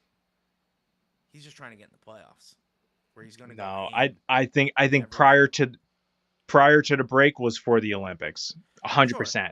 Sure. And now, but I think at this point, he's going to take his time to return. And that West Coast. When's the West Coast? That Western Conference. Like Colorado, Edmonton. You know what, Josh? Let them devour each other. We'll play winner. Because that's who it is. You think? All right. Well, we got to get through. Hold on. Islanders. Let me just say this. Playoff Sid. Okay. We haven't seen him in a while. He's a different animal. Yeah. I think we forget how good Sid in the playoffs is. And Malkin. how good they are in the playoffs. And Josh, when's the last time we've seen Erik Karlsson in the playoffs? So let me tell you something. This I think team, all of them together 4 years ago. yeah. I think if we just squeak in the playoffs, I'm going to address Jay's comment. The chances of winning cup are slim. If you make the playoffs, you have a chance of winning the cup.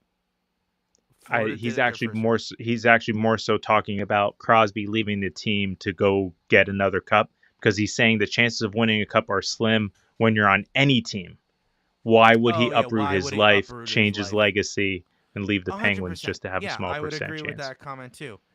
But make that 254. He would be the only second player in history to get 2,000, and he's about 150. Make that 254. Yeah, in 2 seasons, he's going to get there. I genuinely believe that. But anyway, 3 seasons, excuse me. He's going to get there. And I think that is, to Josh's point, that's like, for him, that's expected. So when you're like, oh, are you planning to hit 2,000? He's going to be like, I mean, I feel like I'm just going to get there eventually. Yeah. Anyway, but I think Crosby is gearing up for a playoff push. Maybe that's why there wasn't moves. Maybe Dubas contacted Crosby and said, do you think this team can win? Oh, what if he did contact him and was like, how much more time do you need? And if he was like, 1 week, I'm good. I'm not going to make a move. Maybe that's it. And because we just talked about Crosby has that, you ask him before you do anything. And I would so 100% believe if Dubas does not, if I find out, because you know how much I like Dubas. Yeah, you know how much I like Dubas. If I find out down the line, years from now, I don't care if it's 20 years from now, that I find out that Dubas never checked in with Crosby, I'll be upset. Genuinely upset. See, Sid is that kind of player where you don't run like everything. Like, oh, can I go on my coffee break? It's not like that. Yeah. But Am I allowed to go to the bathroom? Yeah. He was like, you could stop asking me, Kyle. Like, stop texting me. I think it's genuinely like, hey, just want to run this by you. We're not going to make any moves for this trade deadline. How much more do you need? Are you ready to go? Are you ready to roll? And are you going to be good for the playoffs? Because it looks like we're going to make the playoffs. And if he goes, this team can do it, I guarantee you Dubas is like, that's all I needed to hear. Yep, 100%. All I needed to hear. Rest up, bud. And that's it. I'm even talking about, which we have talked about, when we hired Dan Muse. Because we were like, who is Dan Muse? Why Dan Muse? And we said it then. If this was a guy that Crosby raved about, like, then fine. If Crosby gave Dubas his blessing on Dan Muse, what's up, Tommy? Then it's like, yeah, well, I trust it. Let's run with it. I mean, I trusted it just blindly because I trust Dubas that way. But like, even more so if Crosby signs off on it. Like, because I feel like Dubas has. I'll never say Dubas isn't smart, because he's clearly, like, he knows how to be a GM. Correct. Like, he knows. Yes. It's not like a guy flying by the seat of his pants, even though sometimes I feel like that. I do think that he's a good GM. No GM is not going to run past Sid, who has all the experience of what a winner is. Sidney Crosby is a definition of a winner. Not only because he has the accolades, but because he usually puts the team on his back and just dominates. Very good point. Did the Pens win? Yeah, we're in for the long haul because we got an early game time tonight. Yeah, that's right. I think Sid is. Jaden, I understand what you're saying, but at the same time, he knows people who knows people. Not only And that, he he's been in the league longer than Dan Muse. So yeah, he's going to know someone who said, oh, you guys are looking at Dan Muse? Oh, he's a good pick. that's what I And mean. Sid's going to say, oh, really? Okay, that's good to know. Yeah, And absolutely. Dubas will do the same research. But what Dubas is going to do is say, hey, in passing, or maybe it's an official meeting, where they go, hey, what do you think of Dan Muse? Because don't forget, guys, when a guy like Crosby's in the locker room, you need to figure out a guy who could coach Crosby. Now, every coach is going to say the same thing. You can't coach a guy like Crosby. Now, that's true because you can't teach him new things, right? It's like trying to say, we got a skating coach for Connor McDavid. It's like, well, that's dumb. He's doing pretty good on his own. So you can't coach what Sidney Crosby is, but you still need to get his sign-off on who he's going to be taking orders from.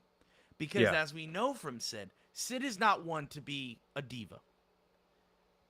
The fact that it's he a isn't respect a diva thing at that point, not a coach it's thing. 100%. He's like, what do you think of Dan Muse? I think he's going to help the team in the long run. Great. Yeah. That's what we were thinking. Yep. Hey, do you think you could be in a room with him? Yes. I think he's a great coach, and we could do that. Cool. Mm-hmm. That's what he would ask Sid. It's not, hey, Sid, we were thinking about hiring this guy, and we're not going to do it if you don't give us the okay. I don't think that's what Kyle Dubas is doing. I think Dubas is saying we narrowed it down to Todd Nelson. I know Todd Nelson is assistant coach, but Todd Nelson and Dan Muse for the head coaching job. And I'm sure maybe that was the case because I could see flip-flop. Todd Nelson just won a Calder Cup. So you could have Calder Cups. Yeah, well, back-to-back, and then Vancouver won it with Artur Silovs. But good point. You could have said Todd Nelson as head coach and Dan Muse as assistant coach, and I would have been okay with that. But I guarantee you they were like, hey, we're thinking of making Dan Muse head coach, Todd Nelson assistant coach for the power play. What do you think?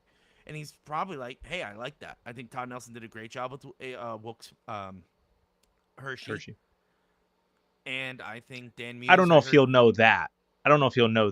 But I think he may have known Todd Nelson when he was an assistant coach back before he became head coach in Hershey. But what I'm saying is, that's how long Sid's been in the league. I think players talk that's all the time. thing. Players talk. So, I think you're going to hear like, oh, yeah, Todd was great. Like, Nelson was so good for the room. Okay, cool. Good to know. And like I said, I don't think he's asking Sid permission. I think he's trying to get Sid on board. And you do that by involving him in the process. And with a guy like Crosby, you rather have him in the room than breaking news to him outside the room. So if I'm the 100%. GM, I would tell Sid, your office is my office is your office. So, hey, stop on by if you have any questions on anything. And also, I want you in every meeting. Now, that's an overreach because then Sid's going to be like, no, I'm not going to be in every meeting. Like, I know, but I'm going to come up to you in everything. You want to make this guy feel like your job is his job. So that's how I would do it. I would have Sid be like, dude, like there's too much respect for you and the legacy you've created here for me to just do whatever I want. But here's what I want to say about it as well. When Dubas came in, the way hopefully Dubas did it is that you bring Crosby in, you get him on board, and kind of like you said, like, hey, I'm gonna feed off of you. I'm coming to you with everything. And Crosby may say, hey, that's a little much. And it's like, yeah, I know, but I just want you to know that your value, how much value you bring to this organization. And then you allow him to build that trust where then you don't have to consult Crosby. Yeah. You don't have to go to him with everything. You literally are just saying, hey, Sid, this is what we're doing. Just letting you know, which is where I think we're at now, which is why he signed the extension, because he's on board now.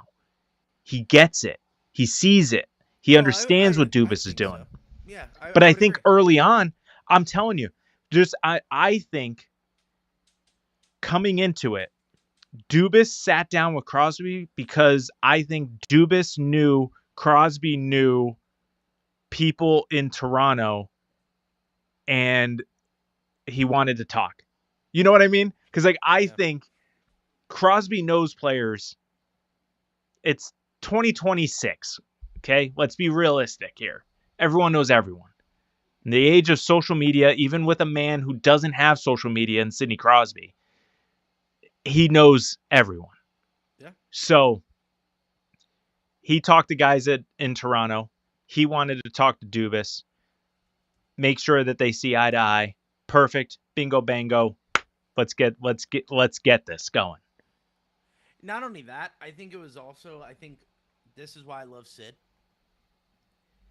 He wanted to have a meeting that he would know what Penguins hockey means. And Yeah, I know that exactly. sounds dumb, Great but point. I think Sid would sit down and be like, dude, it's not just another team. Like, we're not just whatever, we're a small market hockey team, but this is how we do things. And I Yeah. think not like watch your step. It's more like, hey man, this isn't Toronto.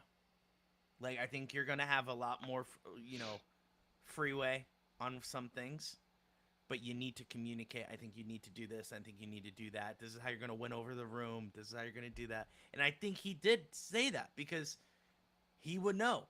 I also think, Josh, what do you think of this? Him and Eric Carlson are buddies. And I think that to your point, in the first year, who do you want? Who do you want, Sid? Do you know who? Yeah. I think Eric Carlson would be massive for our defense. Yeah. I'll make it happen, buddy. I'll make it Yep. happen to prove to you Yes. Yep. that I'm on your side. I'm going to go get Eric Carlson, which is why he hasn't been shipped off after 2-3 seasons of bad play. Because any other team Average would play. say, yeah, fair. But when you bring in a guy to help your power play and power play sucks for 3 straight seasons, you're like, probably should move on from this guy. Any other team would have already moved on from him, especially. Or was it a contract. Mike Sullivan issue because now it's great? Just saying. Well, Carlson and who else said it? Graves. It's great that I could actually play my position. It was Shea. like, frick. Like how Shea bad said something. Letang said something. Everyone said something. Yeah. So yeah, maybe it was a coaching issue with that, but it is good to see Eric Carlson be our best defenseman. It's wild to see our best defenseman be Eric Carlson because you would hope it How was hilarious is that? Yeah, I know, right? But I think maybe Sid wanted Eric Carlson. And I think Sid is... It's not just a normal season because every time I see him in the booth, he's not like joking with the boys. It's serious. And I think he's locking in. I think he's just like, hey, I'm not done yet. We're going to go on a generational run. And I think it's going to be hard. Don't get me wrong. I don't think we're going to go into the playoffs and just steamroll through the Islanders and, face off Boston and, get Carolina. Tampa. Nah, I think we could take Tampa. I think we could take Tampa in 5. But that's just me. Buffalo? I think they're a fairy tale. They're going to end first round. But not by us. Not by us. Like, someone else is going to defeat them. Not by us. Don't forget, it's not us against the world. We just got to focus on 4 teams. That's it. Then the standard. It's true. But depending on how the order shakes out, we could see one of those guys. One of those teams. Josh, and I'm going to channel my inner Sidney Crosby. You just look at the team in front of you. So, listen, right now, all I'm thinking for the playoffs is 4 teams. 4 teams. That's all I got to play. That's why you're like, man, that West Coast. Let them figure that out. Because guess what? Can't wait to play a West Coast team. That's Stanley Cup, ladies and gentlemen. I just want to let you know. That's the Stanley Cup. So, yeah, would love to play a Western Conference team. Yeah. Bring it on. And guess what? There's only going to be really one team that's going to dominate. It's the Colorado Avalanche. Yeah. The Panthers and Kings proved anyone could win 16 games. 100%. 100%. And Panthers, they got the point ahead of us 2 years ago. Their first year in the cup. Yep. Their first 2 years ago, and they went on and won. All I'm saying No, is, technically that was 3 years ago. okay. But anyway, 2 seasons ago, in the past. But all I'm saying is, Sid's gearing up. I think he's going to go on a generational run. Malkin is worrying about the future. And I feel like Sid needs to tell him, hey, buddy, focus now. Because if you win a Stanley Cup, you don't need to re-sign. You don't need to re-sign. Well, that's why I thought just lock him. That's my argument was lock him in so he can focus. Yeah. That was my thing. That's what I was saying I last would give month. him an ultimatum. Win a Stanley Cup, and then we'll talk. Win a Stanley Cup, and then we'll re-sign you. Yeah, you'd have to give him like a guarantee. Yeah, sure. Win the Stanley Cup, and I'll sign you for a year at your price. Yeah. 1 year. No, it's got to be reasonable. I doubt he's going to ask for double digits. But if he's like 7-5, 7-5 for a year, I'll be like, done. If you win the Stanley Cup, I do 7-5 without a cup. Okay, see, that's the problem, Josh. That's the problem. You're riding off nostalgia. It's not. And it's funny because with Malkin, I'm looking to the future. I'm like, dude, we need a roster spot. The only person I care about is Sidney Crosby. I just want his legacy to be so definitive, which I'm so thankful he wasn't part of the losing team in Canada because his legacy is not tainted. His legacy is not. Yeah. It's a McDavid. Yeah, what is his record? Is he still undefeated when he's on the ice for Team Canada? Yeah. No, he hasn't lost yet. No, in 4 Nations he lost against the. No, that doesn't. They don't count that.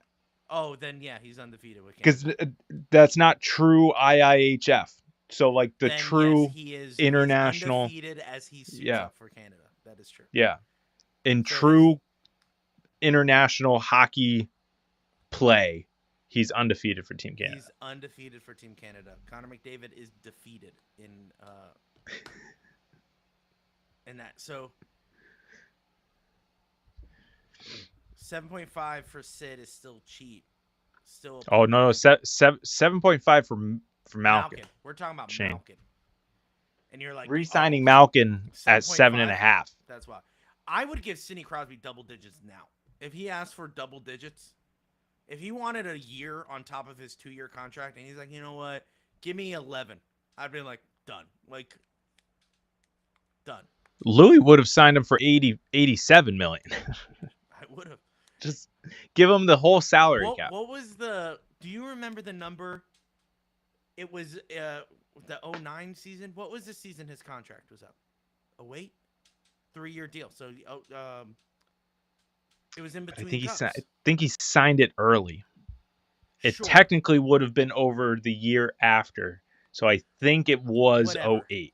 I think they offered him, what was it, like 12, which would have been a year, which was the highest contract the NHL has ever seen and would ever see until what? Like just a couple years ago.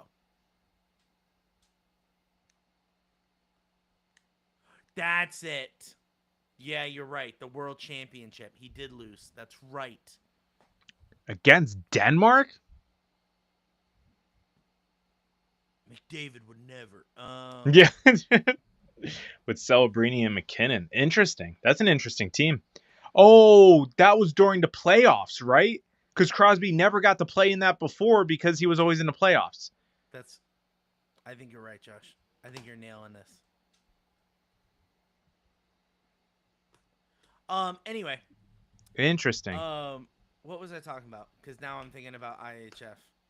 Is that the World Championship that Team USA won? Where that's where it all started from?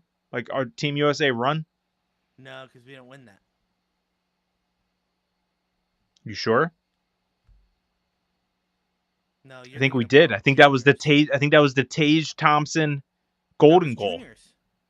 No, Tage Thompson did not. That would not have been in juniors last year. Was this last year or the year before? Last year, Tage Thompson USA gold medal, golden goal. Well, I think it's that was not it. gold The world medal. championship. They don't have gold medal. All right, championship goal, whatever. Yeah. It was the reason why it's final golden game. goal is because you win gold. They tried to make that they tried to make it like when McDavid won Four Nations. They were like, the second golden goal. I was like, it's a trophy. What are you guys talking about? You can't just call I a think, goal. but I think they're kind of calling it like the oh my gosh, what is it in soccer? The same thing when it's like sudden death. Yeah, it's the The golden ball, which is. yeah, Oh yeah, you're right. Good call, there it Josh. is. Yeah, because It's that's not golden someone goal. put so someone posted the run, and it was like it was Tommy's like, Josh is completely right. Sorry. it was juniors. Some guy had a overtime winning goal, and then it was Tage Thompson, and then it was the women in the Olympics, and then it was the men's in the Olympics, all overtime winning goals That's pretty dope. for Team USA. Anyway, but do they get gold in IHF? I don't know. I just learned that was a thing through that tweet, so I can't even answer that for you. So golden goals happen when you win gold. I want to set the precedent. Okay? And Tage They do Thompson get gold. made the They Olympic get gold. roster. They do get gold. Wait, how do you see that? Because the last time that we won that was the 1933. Why wasn't that a bigger deal then? Or was it a big deal and we just glossed over it? Yeah, see, yeah, Jaden is right. In soccer, they call it golden goal when when they play last goal wins. Yeah, because See? soccer's dumb though. Soccer's dumb. No, but it's not for just Olympics in terms of gold medal. It's golden as in like it's that important. It's that significant. Yeah, but see, It carries the weight of gold. Thank you for explaining that. But the reason why hockey, the golden goal, is because Crosby scored it to win gold. Therefore, label that as the golden goal. Now, well, Tommy just confirmed they get it in the World Championship as well. Then so I guess that is a golden goal for sure. Man, why didn't we cover that if it was last year? Did we just go? I didn't know that was even a thing. I thought World Championships were just juniors. I didn't know fair. I didn't know it was like golden egg. I didn't know it was like we actually send NHLers out there competing with other guys. It was a moderate deal, but we all wanted gold at the Olympics. This last World Championship was seen as more important, as more important than others. Than others. It led to the Olympics, such a long NHL absence. Oh, okay, I see. Yeah. All I'm saying is I forgot what we were talking about before this. It doesn't matter. Olympic gold is big, magnificent deal. Yeah, Olympic gold I feel like is number one. I feel like if you're like, what's a golden goal? I'm like, an overtime Olympic hockey game or any game for sudden death, last goal wins, that's a golden goal. If you say every goal is a golden goal in overtime, I feel like you just dilute the importance of goals, you know? So especially in soccer, like if you're like, oh yeah, this is the golden goal. I'm like, you had one last week. You can't keep on having golden goals. Like the last golden goal was Crosby in 2010. Like that's how long we've had a non-golden goal. And then Olympics. Golden goal. But that was the golden goal. Like if you went up to a Canadian and said, "Did you see the golden goal?" and they're like, "Oh yeah, Crosby." Yeah, 100%. Well, yeah, why is that one such a big deal? Is it because it was in Canada? It was and Vancouver. Against USA? It was against USA. It was overtime. It was Sidney Crosby's first Olympic. Just beautiful. Because he got screwed over the first Olympics. He didn't get invited. Yeah, well, he was a rookie. Macklin Celebrini. Okay. He should have been there. Everyone said. Yeah, I'm not denying that. Crosby I'm should just have been there. saying. I'm just saying Anyway, I can it doesn't see. matter. I can see why. But didn't Canada lose that Olympics? 06. It's possibly. Tommy boy, you know more about it.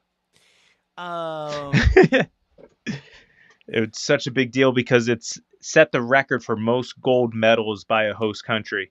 But I don't think I see. I can. I get I that, believe but you. the Canadians I get it, but uplifted that goal yes, as like the goal for decades because they still talk about it. Now, I know well, they still a talk. decade. They will talk about it for decades. But they'll go, remember the good old days when we were good at hockey? Yeah. But anyway, they lifted that goal up as the golden goal. If you just said golden goal, you go Crosby. Everyone knows what that means in hockey. I still don't think Jack Hughes' goal is better than that Crosby goal. Listen, we celebrated, but even if you said golden goal to a hockey fan, you're not going to say, oh, Jack Hughes. I think you're going to say. Now I am. Out of spite. No, it's the most recent one. And I'm trying to backtrack here. Okay, so. I was right. Yes, I was right. They did get eliminated, and they said Crosby should have been in there, and he would have helped us win. Okay, so. Thank you. 02, they won, right? 02, Canada won. 06, nothing. Right. 10, golden goal. 14, they won again, right? Yeah. Yeah. So then that's it. They didn't win. They haven't won since 14. Right. But and then before 10 was 02. So why are we acting like they freaking own the Olympics? Why? Hold on here. All right. I'm not going to get into it because we're already 2 hours in. Their argument was if we had NHL players in those Olympics, we would have won.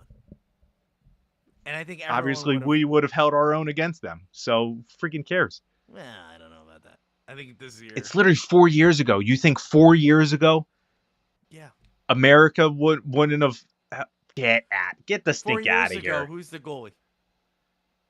4 years ago. 4 years ago. What? Jonathan Quick making it a reprise in his old age? No, I think it still would have been Hellebuck 4 years ago. Was he? Yeah, maybe. But granted, not the same level, Hellebuck. Right. Exactly. That's a green Hellebuck. He's getting lit up like Swiss cheese. No, not like Swiss cheese. Get out of here. Honestly, listen, I think, first of all, dude, I can't get over Americans winning, dude. I'm so happy about that. I love this like tour that they're on too. Yeah, they're everywhere. Just letting everywhere. SNL, all the late night shows. Because still doing it. That's what Americans do. 2 weeks best. later. If we do one thing right, we are going to let the world know that we did something. So, oh yeah, like Canada, I think that's why Canada is so upset. Yeah, and then you have Steve Dangle freaking out.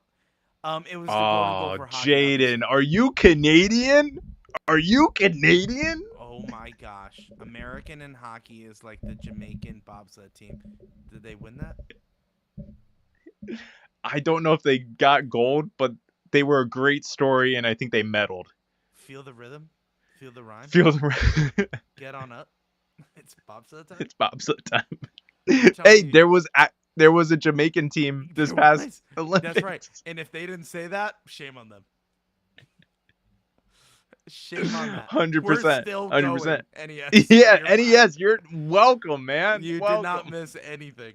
I'm getting second wind because I'm now just learning that Canada's only won 3 gold medals in hockey Olympics since the year 2000. So like, what are we even talking about? The picture of Jack Hughes with the chip teeth and the USA flag is all time.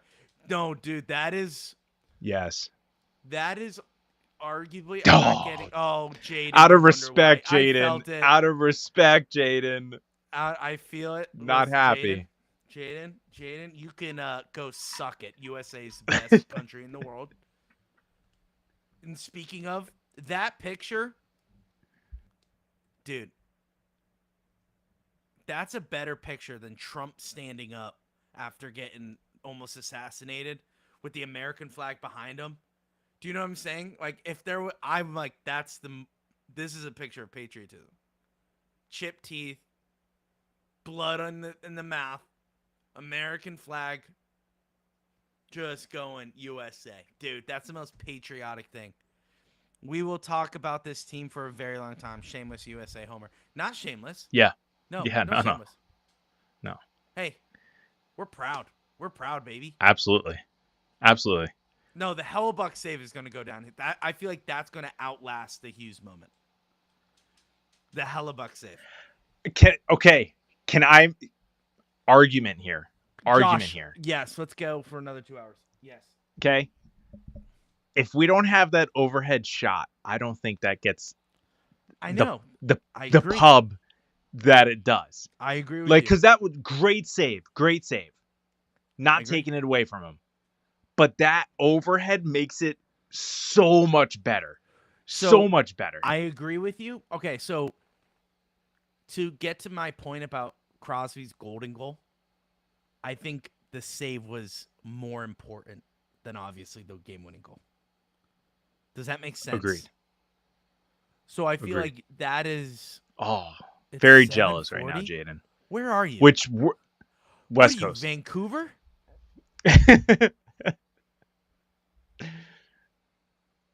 What do you...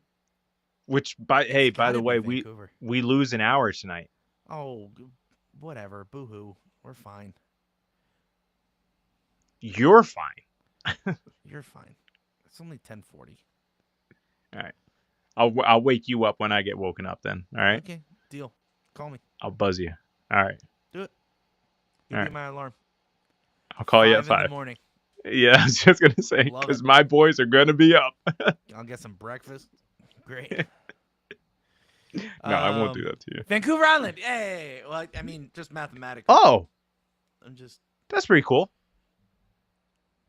Island boy. What is Vancouver Island? I think that's like new. literally. What is that? I think that's literally off of like the, I don't know, continent, if you want to say. Like it's legitimately an island. Like, Didn't you know the how Americans fight for this? I feel like we had a war over you. There is a spot up north that we did fight in between in Washington, Washington and Canada, and it was a little island, and I'm pretty sure we had a little 3-day war over it, and then it was during the Revolution, not the Revolution, it was way later, and I think our like army was like, oh no, that's theirs, like, and we're like, oh, gotcha, and then we just kind of left it alone. Pretty sure we had a war with you guys over this piece of land. I don't know. Maybe he doesn't know. Should have won that too. Put you in your place. They just wanted me. But anyway, it's all right that you're Canadian. We'll forgive you for that. I'm Googling this. I'm pretty sure there was a war for Vancouver Island. I'm not searching the war. I just want to know what it looks like. The pig. Yeah, war. it's that little like outshoot above Washington. Just the little. Josh, I think I was right. No, am I not right about this pig war? Pig war? Wait. Oh, he's only 24. He has no idea. Well, San also, Juan. we're not saying like it was like 40 years ago. Like It Louis was thinks it's like a couple 1845. hundred years It ago. was 1845, guys. Oh no. Okay, so the Strait of Juan de Fuca, San Juan Island. Where are you, San Juan Island? I don't think that's the same thing. Yeah, I know, Josh. I'm saying, where is he close to? Is he close to that? He's on Vancouver Island. Look at a map. Pull up a map. I'm looking at the Pig War where the map wasn't updated yet, Josh. It was 1845.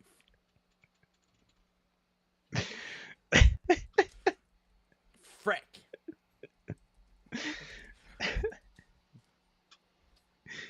And I was right. It is that thing.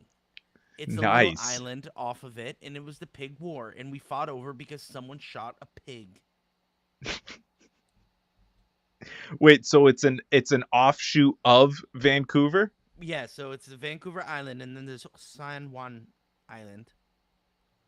Nice. So San Juan Island. Should I share my screen? So we all see this? Okay. Are we seeing this? Oh, wait, no. Oh. Hold on. Nice. Hold on. So right here, see that? See the words British Nice. Columbia? That's Vancouver Island.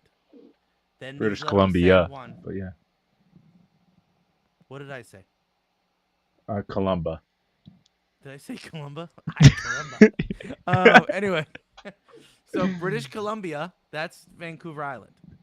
Then these little offshoot islands, San Juan Island, right there. That's where we fought the war in 1845. Okay. All right.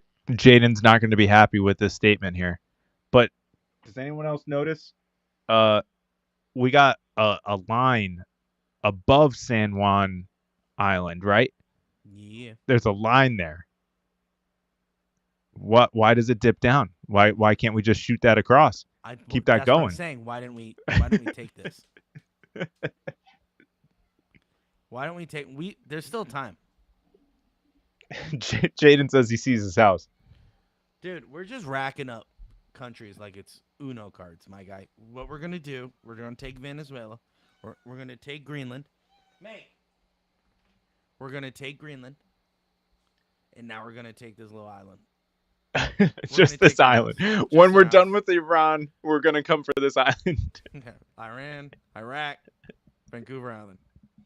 Get ready. Name it Washington Island. Maybe that's what the 51st state will be. Just Vancouver Island. Yeah. Dude, how funny. Jaden even said, I always wondered about that line. Makes no sense. And also, see the line, the blue line, the light blue line? Uh-huh. Okay. Why didn't we just go, yeah, that's ours? Why are the islands yours? Uh-huh. Because the island. Maybe it was too far. We're like, you guys can just have you it. can have that. You guys don't have anything. You literally have a piece of land called none of it. And I thought that was hilarious. I think that's really funny. I also find it funny that he said, half of your country is non-inhabitable. But zoom in on the end of the straight part. There's an island. There's a piece of land that's American. Oh my gosh. No, go up right there. Right here? Right there. Yeah. Look, right there. Right where your mouse was. To the right, to the right, to the right, to the left. Look, the peninsula that gets cut off through the line, Lewis. Yes. No, the top line. Right the there. top line. That little peninsula. Yeah. That's American. Right there.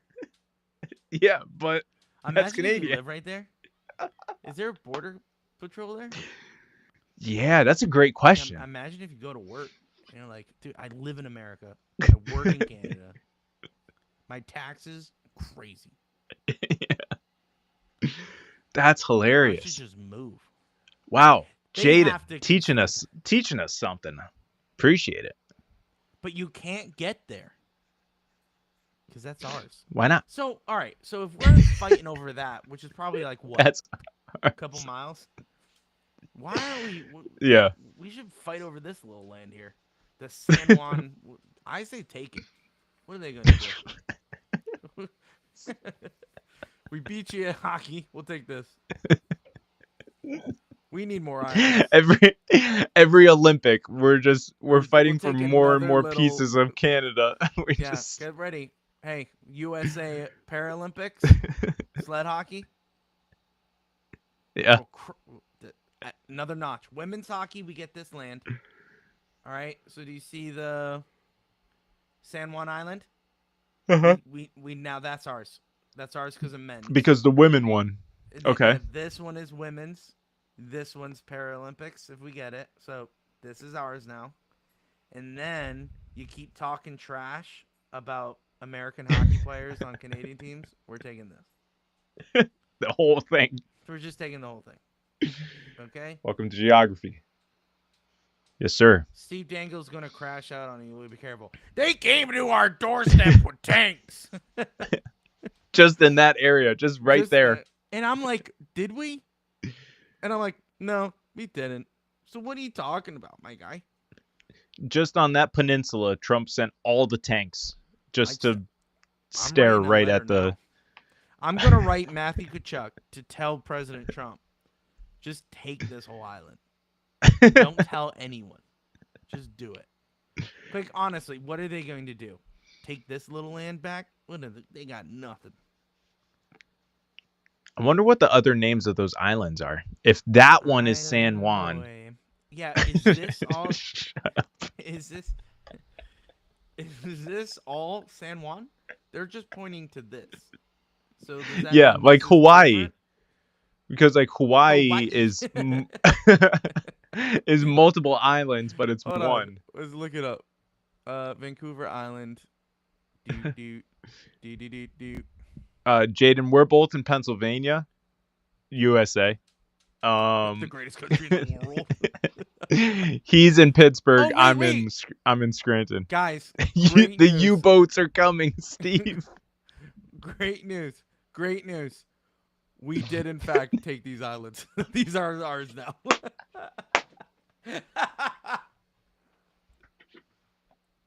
Great news. San Juan Island is now ours. I willed it. It happened. Look at this. That's America now. Wait. Hold on. Go back to the war page though. Was it because of The that big war? war? We won it. We won the war. we won? Did we win the pig war? Josh, I think you're right. Josh, We must you're have. right. Look at the key. American boundary claim. We just said, yeah, this is ours now. And they just said, all right. Okay. Yeah. So now we had San Juan Island. We fought for it. We won. And guess what we named it? Orca Island. We are idiots.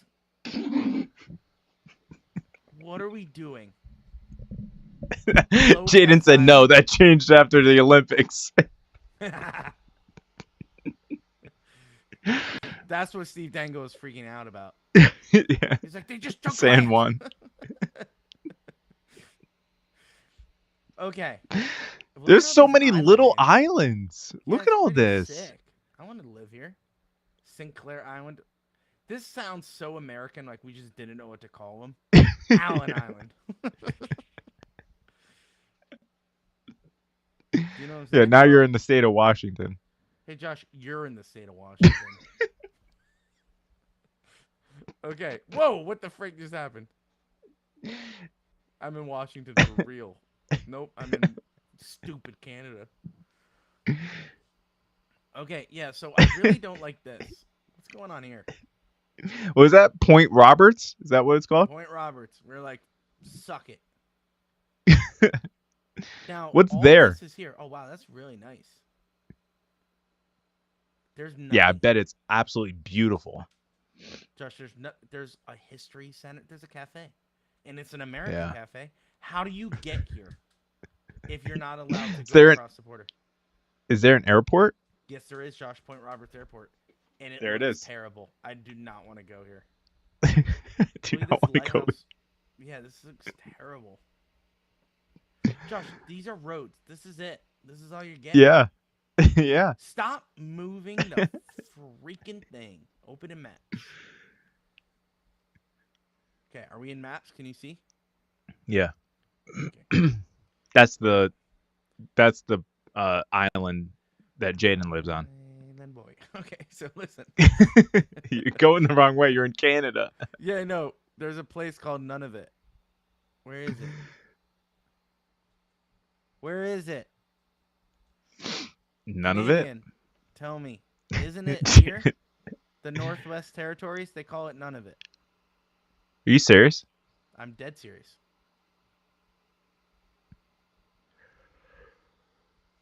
This part. Oh no, here it is. None of it. What part of the country can we have? None of it. See, Yeah, a but dumb that's Canadian thing. that's the part that's inhabitable, right?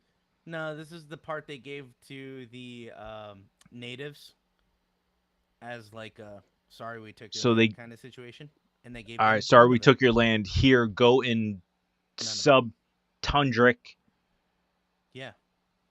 But I also hear they get sick tax breaks, which a lot of people don't like because they buy like a lot of trucks and stuff, and which ups the price for Everyone else. Is that true, Nice. Jaden?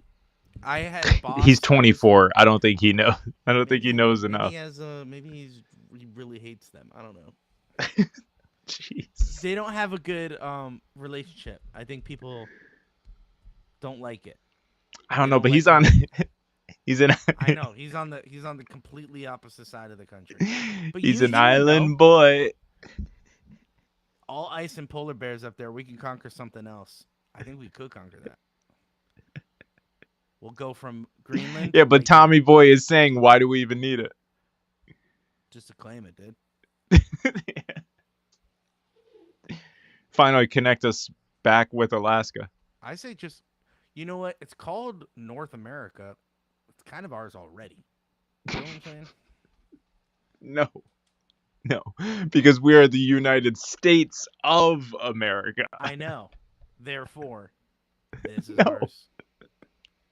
This is ours. We just This is terrible. There's a reason why we already took Venezuela. We're going to take Brazil we next. didn't take Venezuela. Josh, be real. Mexico isn't even real. And then Cuba, we took that thing too, right? So we have Puerto Rico. Puerto Rico is where is that? um Right here? Yeah, this is all ours. it's not all ours. The Bahamas are. Okay. I think so. Forgive Yes. my ignorance. I did not know that's where Haiti was. Oh God. I thought Haiti was down here. No, it's next to the Dominican Republic. Okay, I was wrong. I was gonna say it was next to the Bahamas. Forgive me. I thought Cuba, Dominican Republic, and Puerto Rico were here. Oh, and Jamaica. I knew they were all here. Yeah, I didn't know Haiti was there. yeah, Haiti's I thought there. Haiti- I But thought Haiti what was, like, what in here. I'm confused about is why is it just Haiti that gets hit so hard? You know what I mean? Like whenever, they always like, hit there- natural disasters and stuff. What's up yeah. with that? So like whenever there's like a hurricane and it hit, and it and it's Haiti. Why aren't we sending relief to the Dominican Republic? Like, didn't they get hit too? It's literally attached. Wait, he responded to my thing. There are lots of government benefits of being first peoples. Yeah, why is that? Is that what You they're guys called? see- They're called first people? Yeah, Josh, that's how dumb Canada is. First of all, they still have the British royalty on their currency. Yeah, it's How true. about you grow a pair and get some independence? Why don't you? It's 2020. They don't have enough famous people. What does that have to do with independence? No, Oh. like They could put Sidney Crosby on there. yeah. Candidate. First candidate. They could put Steve Dangle on there because he's so passionate about being. I hear Quebec. Okay, can you back me up on this point? I hear. Jaden. Yeah, obviously, I'm talking to the Canadians. Oh, okay. The Quebec people in every other Canadian province, they don't like each other. Hate each other. Got it. Because Quebec wants like their own little country. It's all French speaking, and if you don't speak French, they don't like you. Is that true? Tell me. And while Jaden's answering, while he's typing, what's up with this line as well? Why don't we just connect those two? Josh, I say we'll we take just Toronto. reshape it. We'll take New Brunswick. Oh yeah, just go right down. Yeah, we'll But take then we got to Prince cut Edward off. Island. We got to cut off between those two No, lakes. right here. No. But keep going. You're Right talking there, about- over yeah. over Toronto.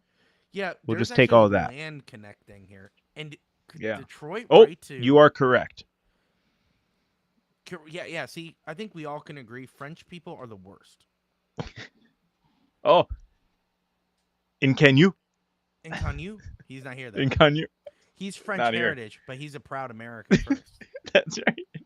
So he would probably agree. Yeah, French people are not the greatest. Josh, our people killed Yeah. Jesus. Don't forget about that. Yeah. Great point. We're not proud of that. Yeah. Oh yeah, Quebec wants he to be their own confirmed. country. Yep. I told you.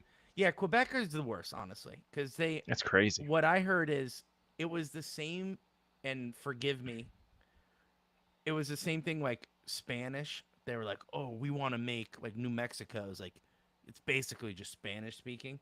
It's the same thing with like Quebec and French. They want only French though. So if you go there and you're Canadian, they'll still treat you like an outsider, which makes no sense to me. So is Toronto part of the Quebec province? No. This is Quebec is oh wait. No, what are they? Ontario. See that line? Oh. So Ottawa. No, because Ottawa is Quebec. No, it's not. Here's the dot. It's Ontario. Ottawa's Ontario. Montreal is Quebec. I thought they speak French in They do both. Ottawa. Josh, they're losers. Okay, so they're like, have you ever seen a Canadian game? You see how wimpy it is? They go, we want to acknowledge that this hockey game is taking place on stolen land in Quebec. And it's like, first of all, are you French or are you Canadian? Or is this First Peoples? What is it? You guys don't even know. So don't say that. Second of all, then they do everything. They say something in English and then do it in French. How annoying is that? How about you don't? Because you're not a French country. You just have a preference to speak French. That's such a sitting down while peeing behavior. This is why we won gold, by the way. These are all reasons. 100%. First of all, I would blow up this. So why is this Canada, dude? Look, I would blow this up. like, what is this? Why are they so Well, how close would- to us? How would you? What is?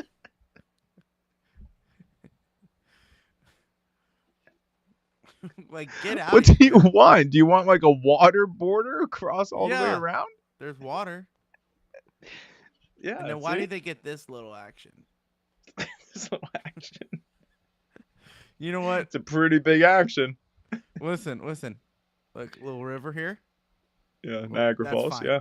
You guys can have that. This is a great cut. Okay? Great cut. Not liking this. Not liking this. We'll take Mississauga. Toronto. This should be its own. This should be its own Yeah, actually, you know what? Here's what we're going to do. its own country. We'll start. See this line? Yeah, Jay, to make all the borders water.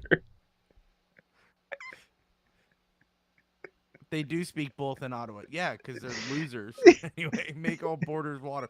I agree. So then, oh crap. So then, going back to this, Josh.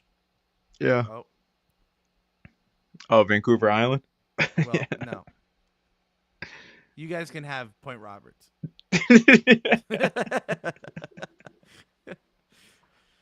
I feel like that's look how Josh. What is this? Like a mile? Not even. It's not big. So is they not could just big. have this. Like, what's the point? I don't think they're. They have a UPS store. Where's that crap going? Canada. No, they said you can't go there. Look at that. Yeah, you can. Why can't you go there? Look at this. Look at the road. It's a Oh my hard road. gosh. Roosevelt Road. But you can live there. It's literally right on the border. It's literally. Roosevelt It Way. follows They the entire made it border. a point, by the way, to name it after a president. How funny is that? They're like it's Roosevelt, so you know it's American. They look. Here's the Oh my word, dude. here's the border, and then yeah, you can't go anywhere. But it's so funny because this is a house. It's clearly a house. Yeah. So you're looking. Hold on, I just want to see something. View. Wow. Whoa. This is Canada's Sweet side. house. Beautiful house. I want to see if you can see Roosevelt Way. No, you can't. They built it up so you can't. All the woods. Now, hold on. Hey, this No. is Canada. I don't think you can. This is Roosevelt Way. Yeah. That's Sherwood. Are these houses here? No. No. What's that? Province Road. Yeah, I want. What's this? Street View. Province. Oh, it's all woods, Josh. Yeah. Where's Roosevelt? My gosh, coming. this is in the middle of nowhere. Look at this sign. Yeah. It's hilarious. They dude. won't let me go down You it. can't. Yeah, I was just gonna say you can't go down it. I can go down this way. And right over there is Canada. They don't even have real signs here. That's nuts, dude. What's that person selling?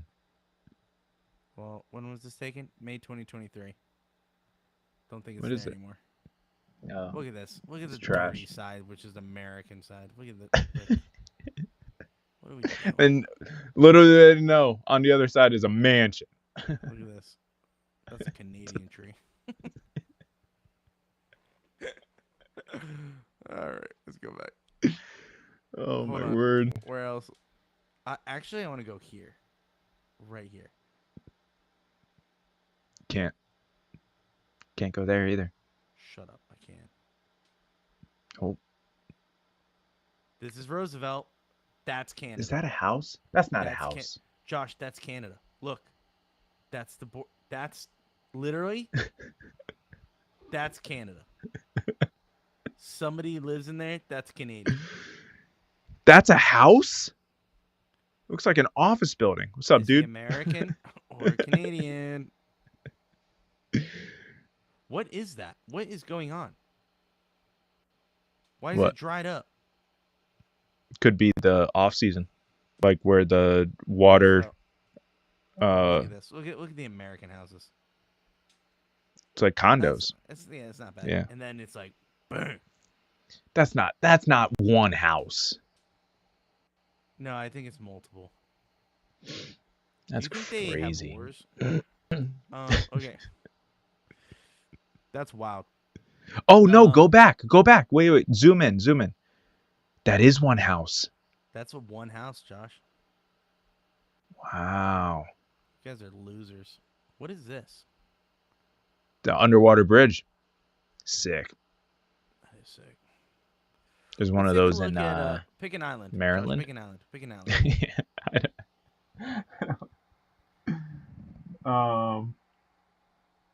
And let's ask Jaden. Jaden, where should we go on Vancouver Island? Well, Where no, should he we go? doesn't know. Tide's out. Yeah, probably. He's on Vancouver Island. Yeah, he knows. I didn't Let's say go he to- didn't know. That's America, though. I want Let's America. go to I want to Henry. go Canada. Henry Island. It's top left. Top left. Top left. Nope. Left. More left. Oh, Right there. Josh, nothing's Yeah. there. There's nothing there. There's not one thing.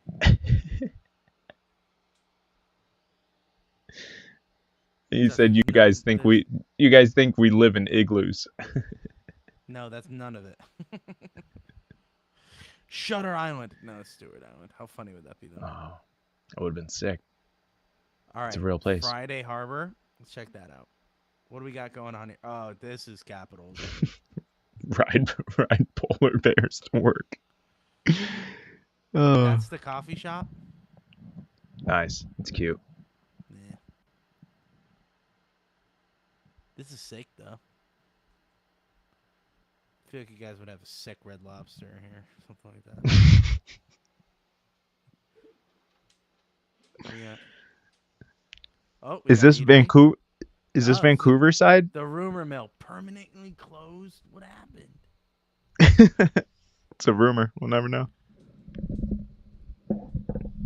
Nice. Sorry, I just caught your joke. The Bean Cafe. You guys getting some coffee? Stop. These are just proud Americans who are ready to take Herbs. on a country. Oh, I thought she was blind. She's just wanting a dog. Go up, like drag it up. Yeah, King's Market. Okay, interesting. It's a fake place. It's a big place. Oh, wow! It's big. It's massive. Season's. Do you ever play those games? That game where they just drop you? Or whatever. That's it. Yeah. I feel like that's what we're doing right now. We should play GeoGuessr. How do we play GeoGuessr? No, stop. It's 11:11.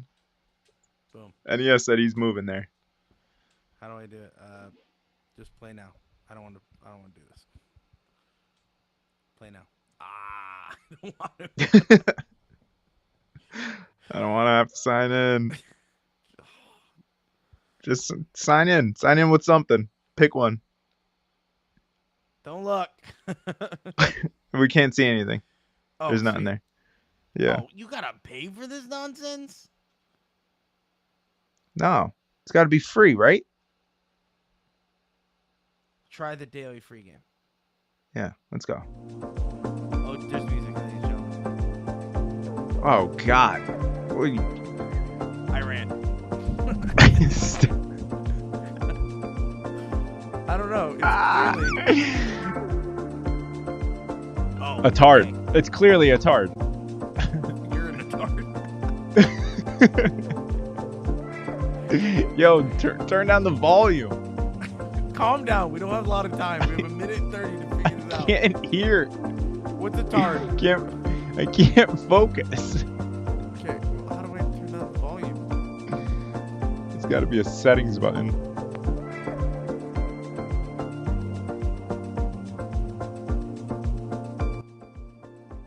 Okay. Perfect. What does a tard mean? Is that Spanish then? A tard? No, look at the name. Zabil. Tommy boy. Got him. Localize. Jaden. Jane said it's Point Roberts. Okay, so clearly it's You can move around, right? Can't you move around? Can I? But I feel like you only. All right, so we're overseas, clearly. Yeah, clearly. I think this is. What do you think? What do you think? Israel? No. Tel Aviv. Oh wait, what is this? Oh, I was like, oh, are That's they the map. joining us? Josh. It could This be is like hard. Turkey. Yeah, I was kind of thinking like Saudi Arabia type area. Oh my gosh, Josh. Maybe Yemen. I We got. want to go. Just click. Where was it? Where was it? Oh, what? Zoom in. What the freak? Who would have guessed this? No flippin' way. What is that? Is that Italy? Zoom in. Zoom in. All the way Yeah. down. It's got its own name, though. It's technically not Italy. It's a See the tard. border? It's What a is tard. this? I've never heard of a tard. How would we freaking guess that? Next. Look at the languages. Oh, graphiques and cafe. Passport. Okay, so we're in a, I think it's English-speaking country. No. Yeah, enterprise. Call 0549. Okay, so maybe not. We offer the following courses. Register now. Okay, so it is an English-speaking country. Malta. Malta was the name of the country we were just at. Nagasaki Victory Bible Hotel. Church. Josh, Nagasaki. I think we've been there before.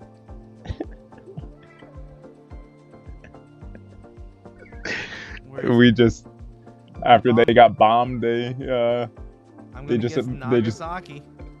Englished everything. Hold on. I feel like they did that on purpose. What, you think it's not Nagasaki? I don't know. I don't know I'm where gonna it guess is. Nagasaki. It's throwing me off. Are God, you? we're all the way in Africa. Why would it be called Nagasaki Hotel? Let me see. What? How funny would it be if it was like, oh, it's Nagasaki? Owushi. So they threw us off with the Nagasaki. Yeah, I told you. That's what I said. Oh, okay. All right. This is Asia. This is Asia. Good job. That Josh. is I'm gonna guess like Korean. Taiwan. Oh, Korean. No, I was gonna go Korea. Oh, what? So much there.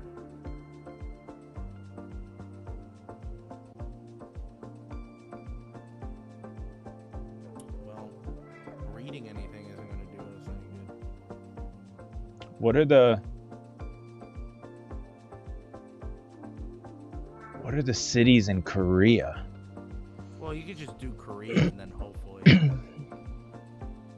All right, let's Here. go to Korea. Yeah, let me see. I can't What do see. you want to I do? can't see you. South Korea or North Korea? Well, obviously South Korea. That's true. So just South Korea. Sure. Josh, way Yo, to go! yo, let's freaking go, man. You got Where it, were we Korea. though? Where were so we? We went just in the middle, which is Mangyang. This was Busan. Oh, That's sick. Good job, everybody. Can we do it again? No free play until next time. Wonder if I did GeoGuessr free. That was fun. This is GeoGuessr free. Ah, I fell for it. World Guesser. Don't make me sign in. Oh, okay. Wow, right in front of people. She's scared. Louis, if you don't know where we are, Is that Taj Mahal? yes. So it's India. Where- No. Is that it Taj India? Mahal, India? Oh, yeah. What did you think it was? Where's Taj Thailand. Mahal? Oh. Where is it? Josh, quick Google search. Where's No, the Taj we're Mahal? not cheating. I feel like in the New middle, Delhi? right? Are you No, gonna guess I think New it's in- Delhi? Yeah, that's just my guess. Where is that? It's the only country I know. I mean, the only city I know in India. Where is it? I don't know where it is though. Oh, there it is. Delhi. There it is. There's New Delhi.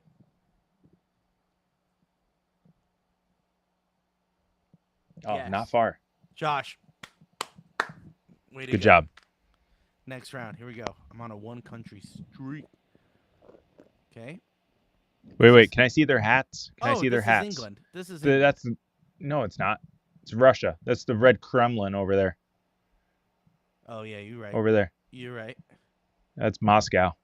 You want to do Moscow? These kind of feel Yeah. a little easy. Yeah. Especially with the Taj Mahal and the Maybe they're just Where is Moscow? Oh, there it is. Too close. Too. Josh. Yeah. You got to hit it dead center. I was gonna say it's in the center of Moscow. All right, relax. We got points. All right, This is England. This is England for sure. We're on the bridge. Yeah. As you spin around, it's going to be Big Ben. No. No. What that though? Or is it? Hey, city. What? No. What flag Harry is that? Potter, Go back. didn't they like flip up these bridges? I feel like that was the thing. I don't think it's actually England. No, I'm not guessing there. I'll say not a kingdom. London. I was gonna think Liverpool. I'm gonna go here because of river.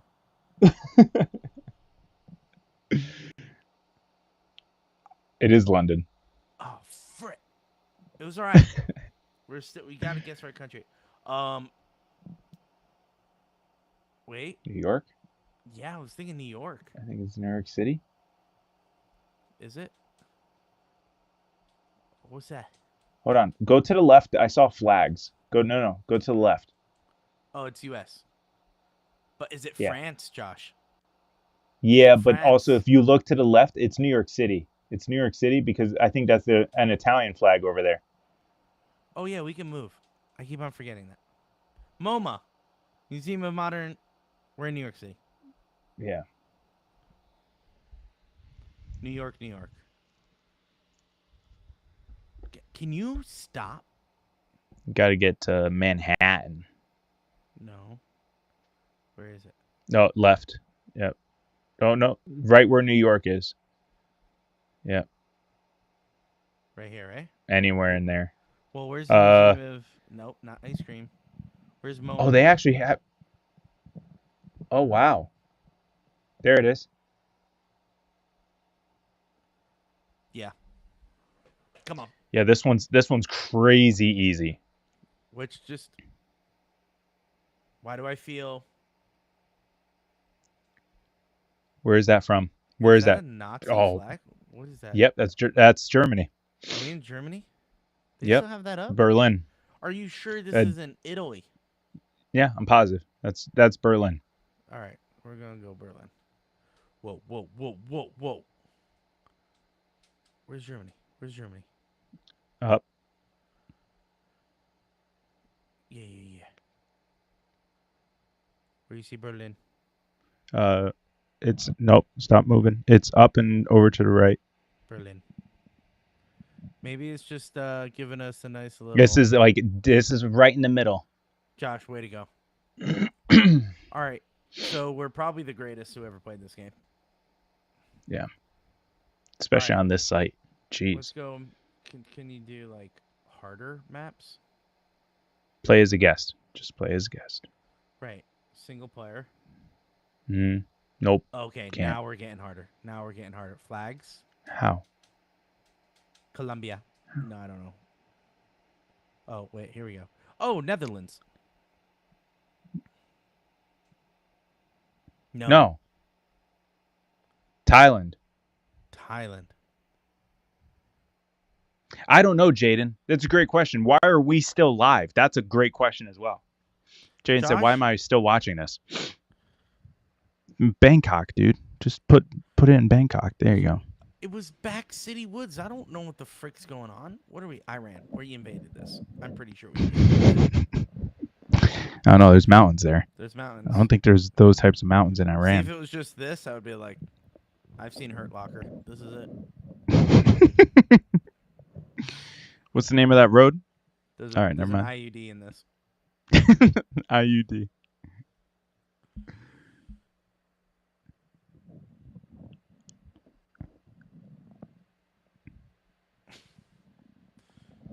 Oh, wait. There's language? Russia? Jaden, honestly, we've gotten so much better. We used to get off topic like this almost every other stream. How are they doing, Tommy but boy? This is probably maybe the second or third time this season that we've done this. You know But what? there I'm gonna used go to be times. Kazakhstan. Nice. Yo, look at you. But yeah, sometimes with last season, what we did a 4 or 5 hour stream, Louis, right? Yeah, we did.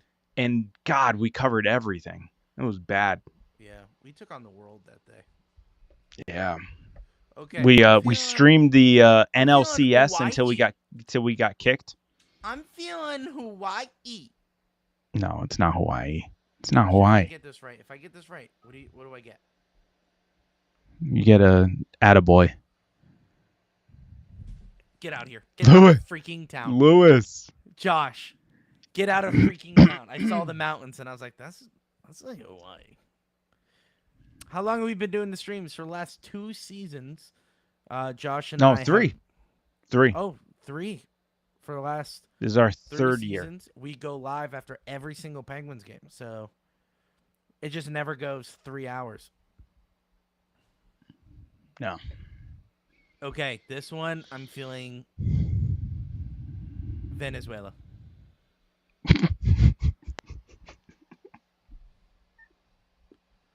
Oh, so close. It was Uruguay. Uruguay. You're I'm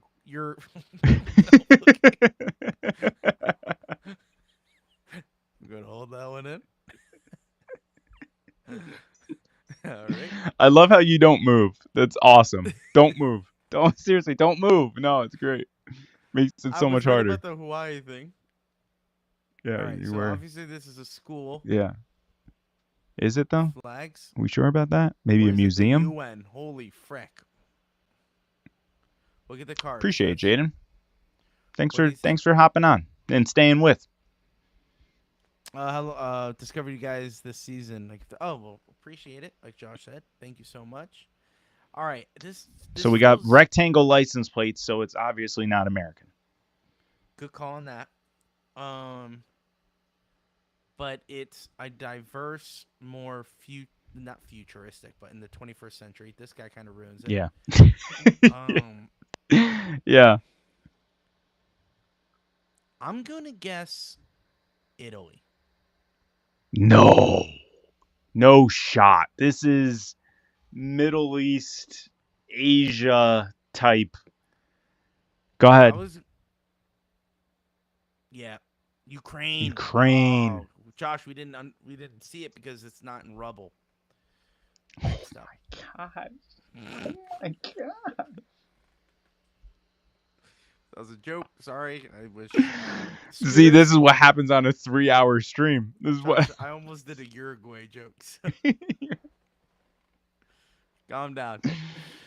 Scooters getting everywhere. Definitely not American. Japanese. It's Japan. It's Japan. Okay, Josh, Hiroshima. What? Osaka. Oh, where'd you go? Go Osaka. Biscuits. Taiwan. Man. This feels Netherlands to me. I want it to be Netherlands so bad. Netherlands. I'm just going to do it. All right. Where are you? Feels good. Where are you, Netherlands? Netherlands is to the left of Germany. Yep, there it is. Amsterdam.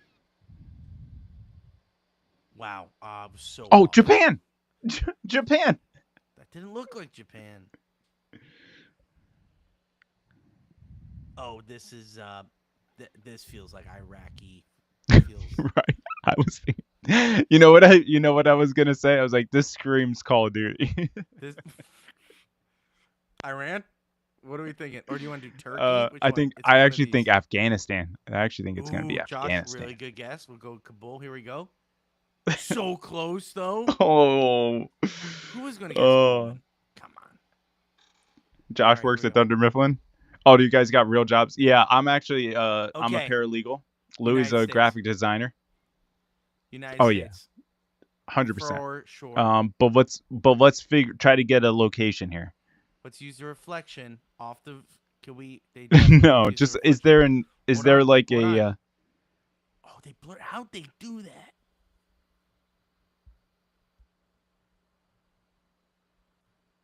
Definitely. Do they require plates on the front? Nice. Yes. Gotta get closer. Get closer. It's New Jersey. No, it's not New Jersey because that's white. You're white. What is it? I don't know. It's not Pennsylvania. How funny would it be if it was like Pennsylvania? Where are we? In someone's house? What is going on? We got close. Up and close. Oh, go over there. Is there a name on the Nebraska?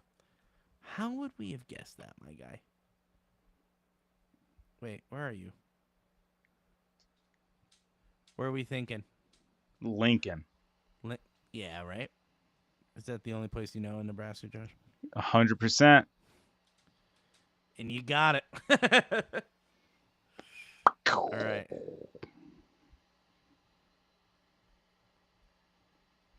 Bo. This has like Ireland. Ooh, Josh. I'm not even going to go anywhere else. You're right. Oh, not bad. Spain? It's Spain, Josh. What is it? España. España. Oh, Barcelona? Oh, Barcelona. That's what it is. We're playing again. What is that? What is that movie from? It's Vince Vaughn. Yeah. Vince Vaughn. Two Christmases? Is that what it is? What you working on? Maybe. Volkswagen. It's a smaller Volkswagen that you wouldn't see here in America. She's wondering what the heck's going on. I think you're right with Germany. I think it's Germany. Watch. If it's the Stitziger, 100%. Yeah, it's Germany. Let's go Germany. Or Norway. I feel like it could be like a Norway. If it's Netherlands, I'll freak out. Nope. Good call, Josh. Germany. Yeah, you're welcome. Here we are. That's Did GeoGuessr have the name of the roads? I don't think they did. That helps a lot. Oh, Wait. Who's that guy? I know. Who's that guy? 2025. They have elections. Go zoom in. Can you zoom in more? Not Russia. That's a legit thought. I feel like it's Kazakhstan or something. Somewhere close to Russia, but not Russia. Yeah. See, I'm thinking. I don't think so. Poland? I was just gonna say, I don't think so. Is there a time limit or is it unlimited? I feel like it's unlimited. There's nothing. They literally plopped us in the middle. Australia. Josh. Wow. Bolivia. Gosh darn it, man. What do we got? That's not English. Is this what English looks like to people? Probably. English? Yeah, because that's what. Probably. Is that? But can I just go out on a limb here and say I feel like we have better graphic designers and like, you know, because like, look at that sign. Like, look at that sign. I'm going to go Thailand. You would. Nice. I wasn't right. Singapore. You would never see those signs in America. Josh. Call of Duty.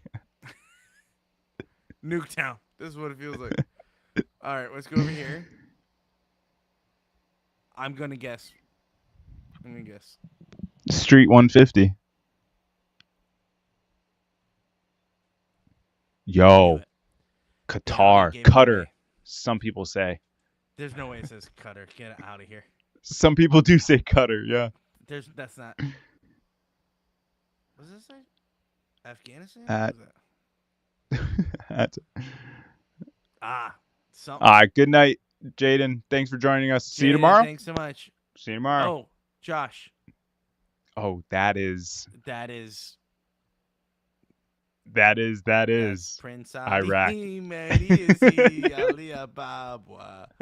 100%, dude. Israel. Jordan. I mean, pretty much the same. It was the Holy Land. We should have. It was Jordan. It's not Israel. It's Jordan. Israel's the inside part. Yeah, that's why that wasn't the same language. We still have people watching, though. There's no way we have people watching. Yeah, we do. Guys, what are we doing? If you're here, put a 1 in the chat. If you're here, put a 1 in the chat. And if you want to keep on playing GeoGuessr, put a thumbs up emoji with your 1.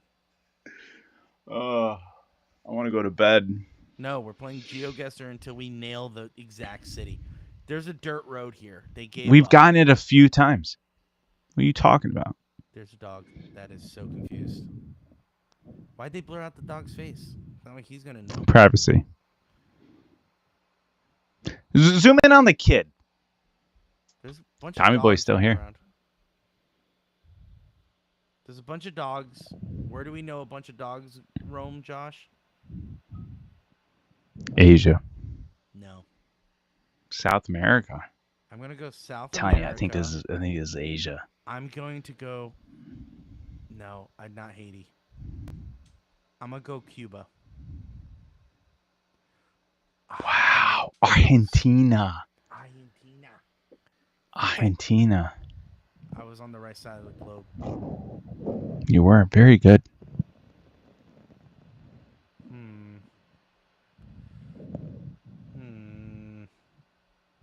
Seems Outdated Spanish. Cars, a lot of outdated Spanish. cars.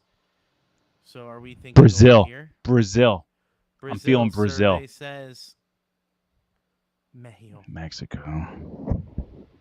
Did people comment? 1, just hanging out. Might go back. Might be back tomorrow, but I don't know yet. Hopefully Fair enough. When's the game? Go Pens. 4 o'clock? I don't know.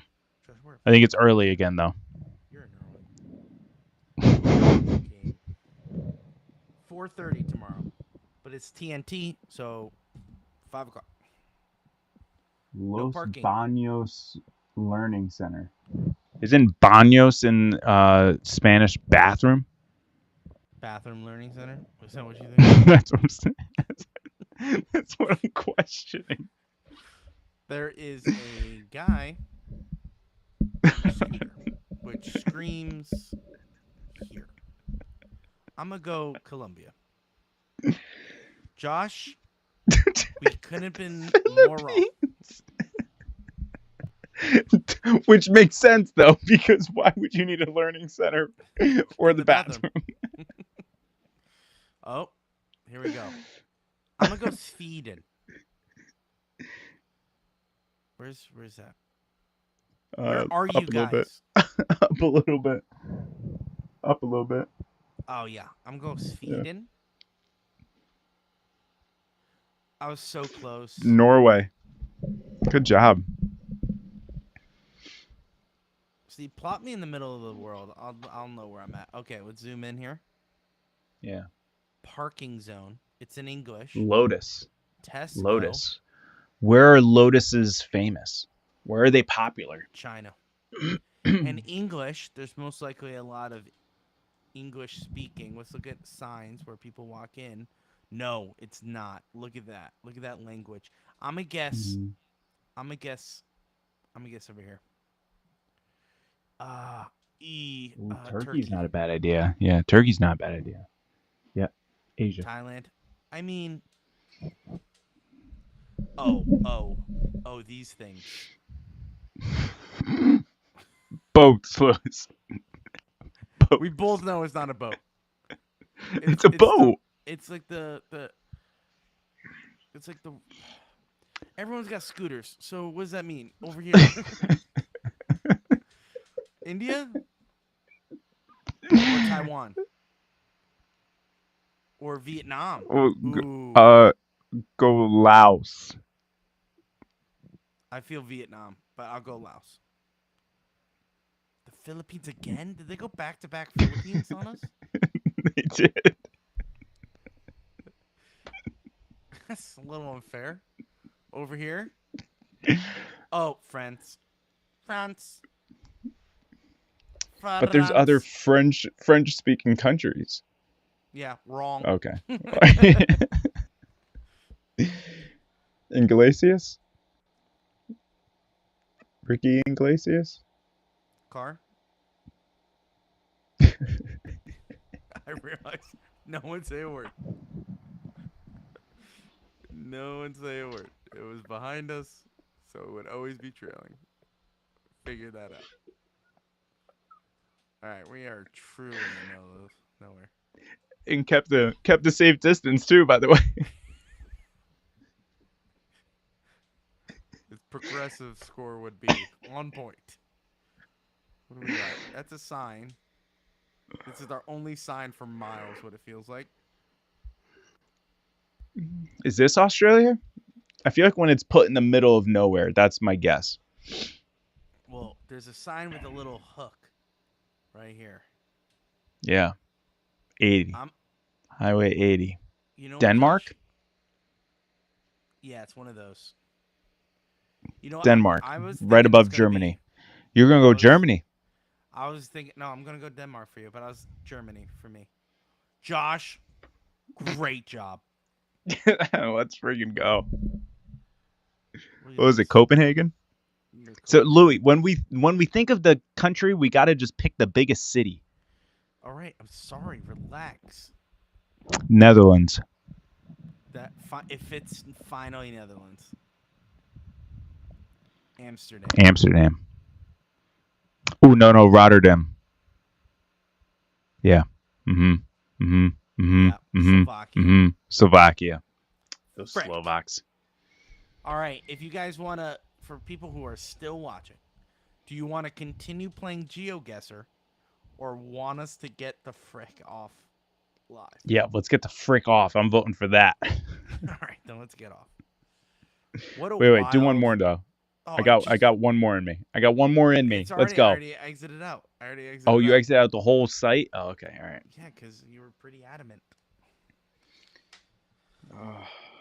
Because we got to do this tomorrow. GeoGuessr tomorrow?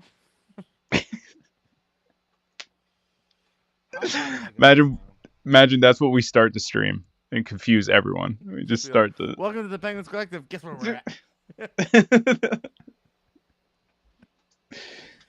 Oh man! All right. Well, thank you guys so much for watching. If you're still here, congrats. You are an OG, and Tommy Boy, you're an OG. You're a scholar and a saint. Oh, that's why Louis was making fun of your lawyer talk last stream. Yeah. And just the way he was talking was very lawyer-esque. In his defense, Your Honor. Was there any comments I missed? Josh works at Dunder Mifflin. Is that the only thing you guys know about Scranton? Good, because that's all that Scranton is about. Yeah. But Jaden's gone. He's not going to answer you. How much you want to bet he comes back? OG. Well, people are leaving because... Why are you guys lurking? Yeah, we got lurkers. They're I appreciate it, though. Anyway. Guys, thank you so much for watching. We'll see you in the next one. Josh. Oh, wait. Well, tomorrow, if you're still watching, tomorrow, game is at 5 o'clock. We'll probably be going live at the same time, which is around 7:30? Yeah, 7:30, 8 o'clock. Depending if there's a lot of goals, 8 o'clock. Not a lot of goals, 7:30. So stay tuned for that. Boston. Stay up to date on our socials, which is at Pens Collective for updates. Other than that, thank you guys so much for watching. Sorry it took 3 hours and 10 minutes for us to play GeoGuessr. And that'll do it for this one. Josh, any last comments? Tomorrow, home against Boston on TNT. So get ready for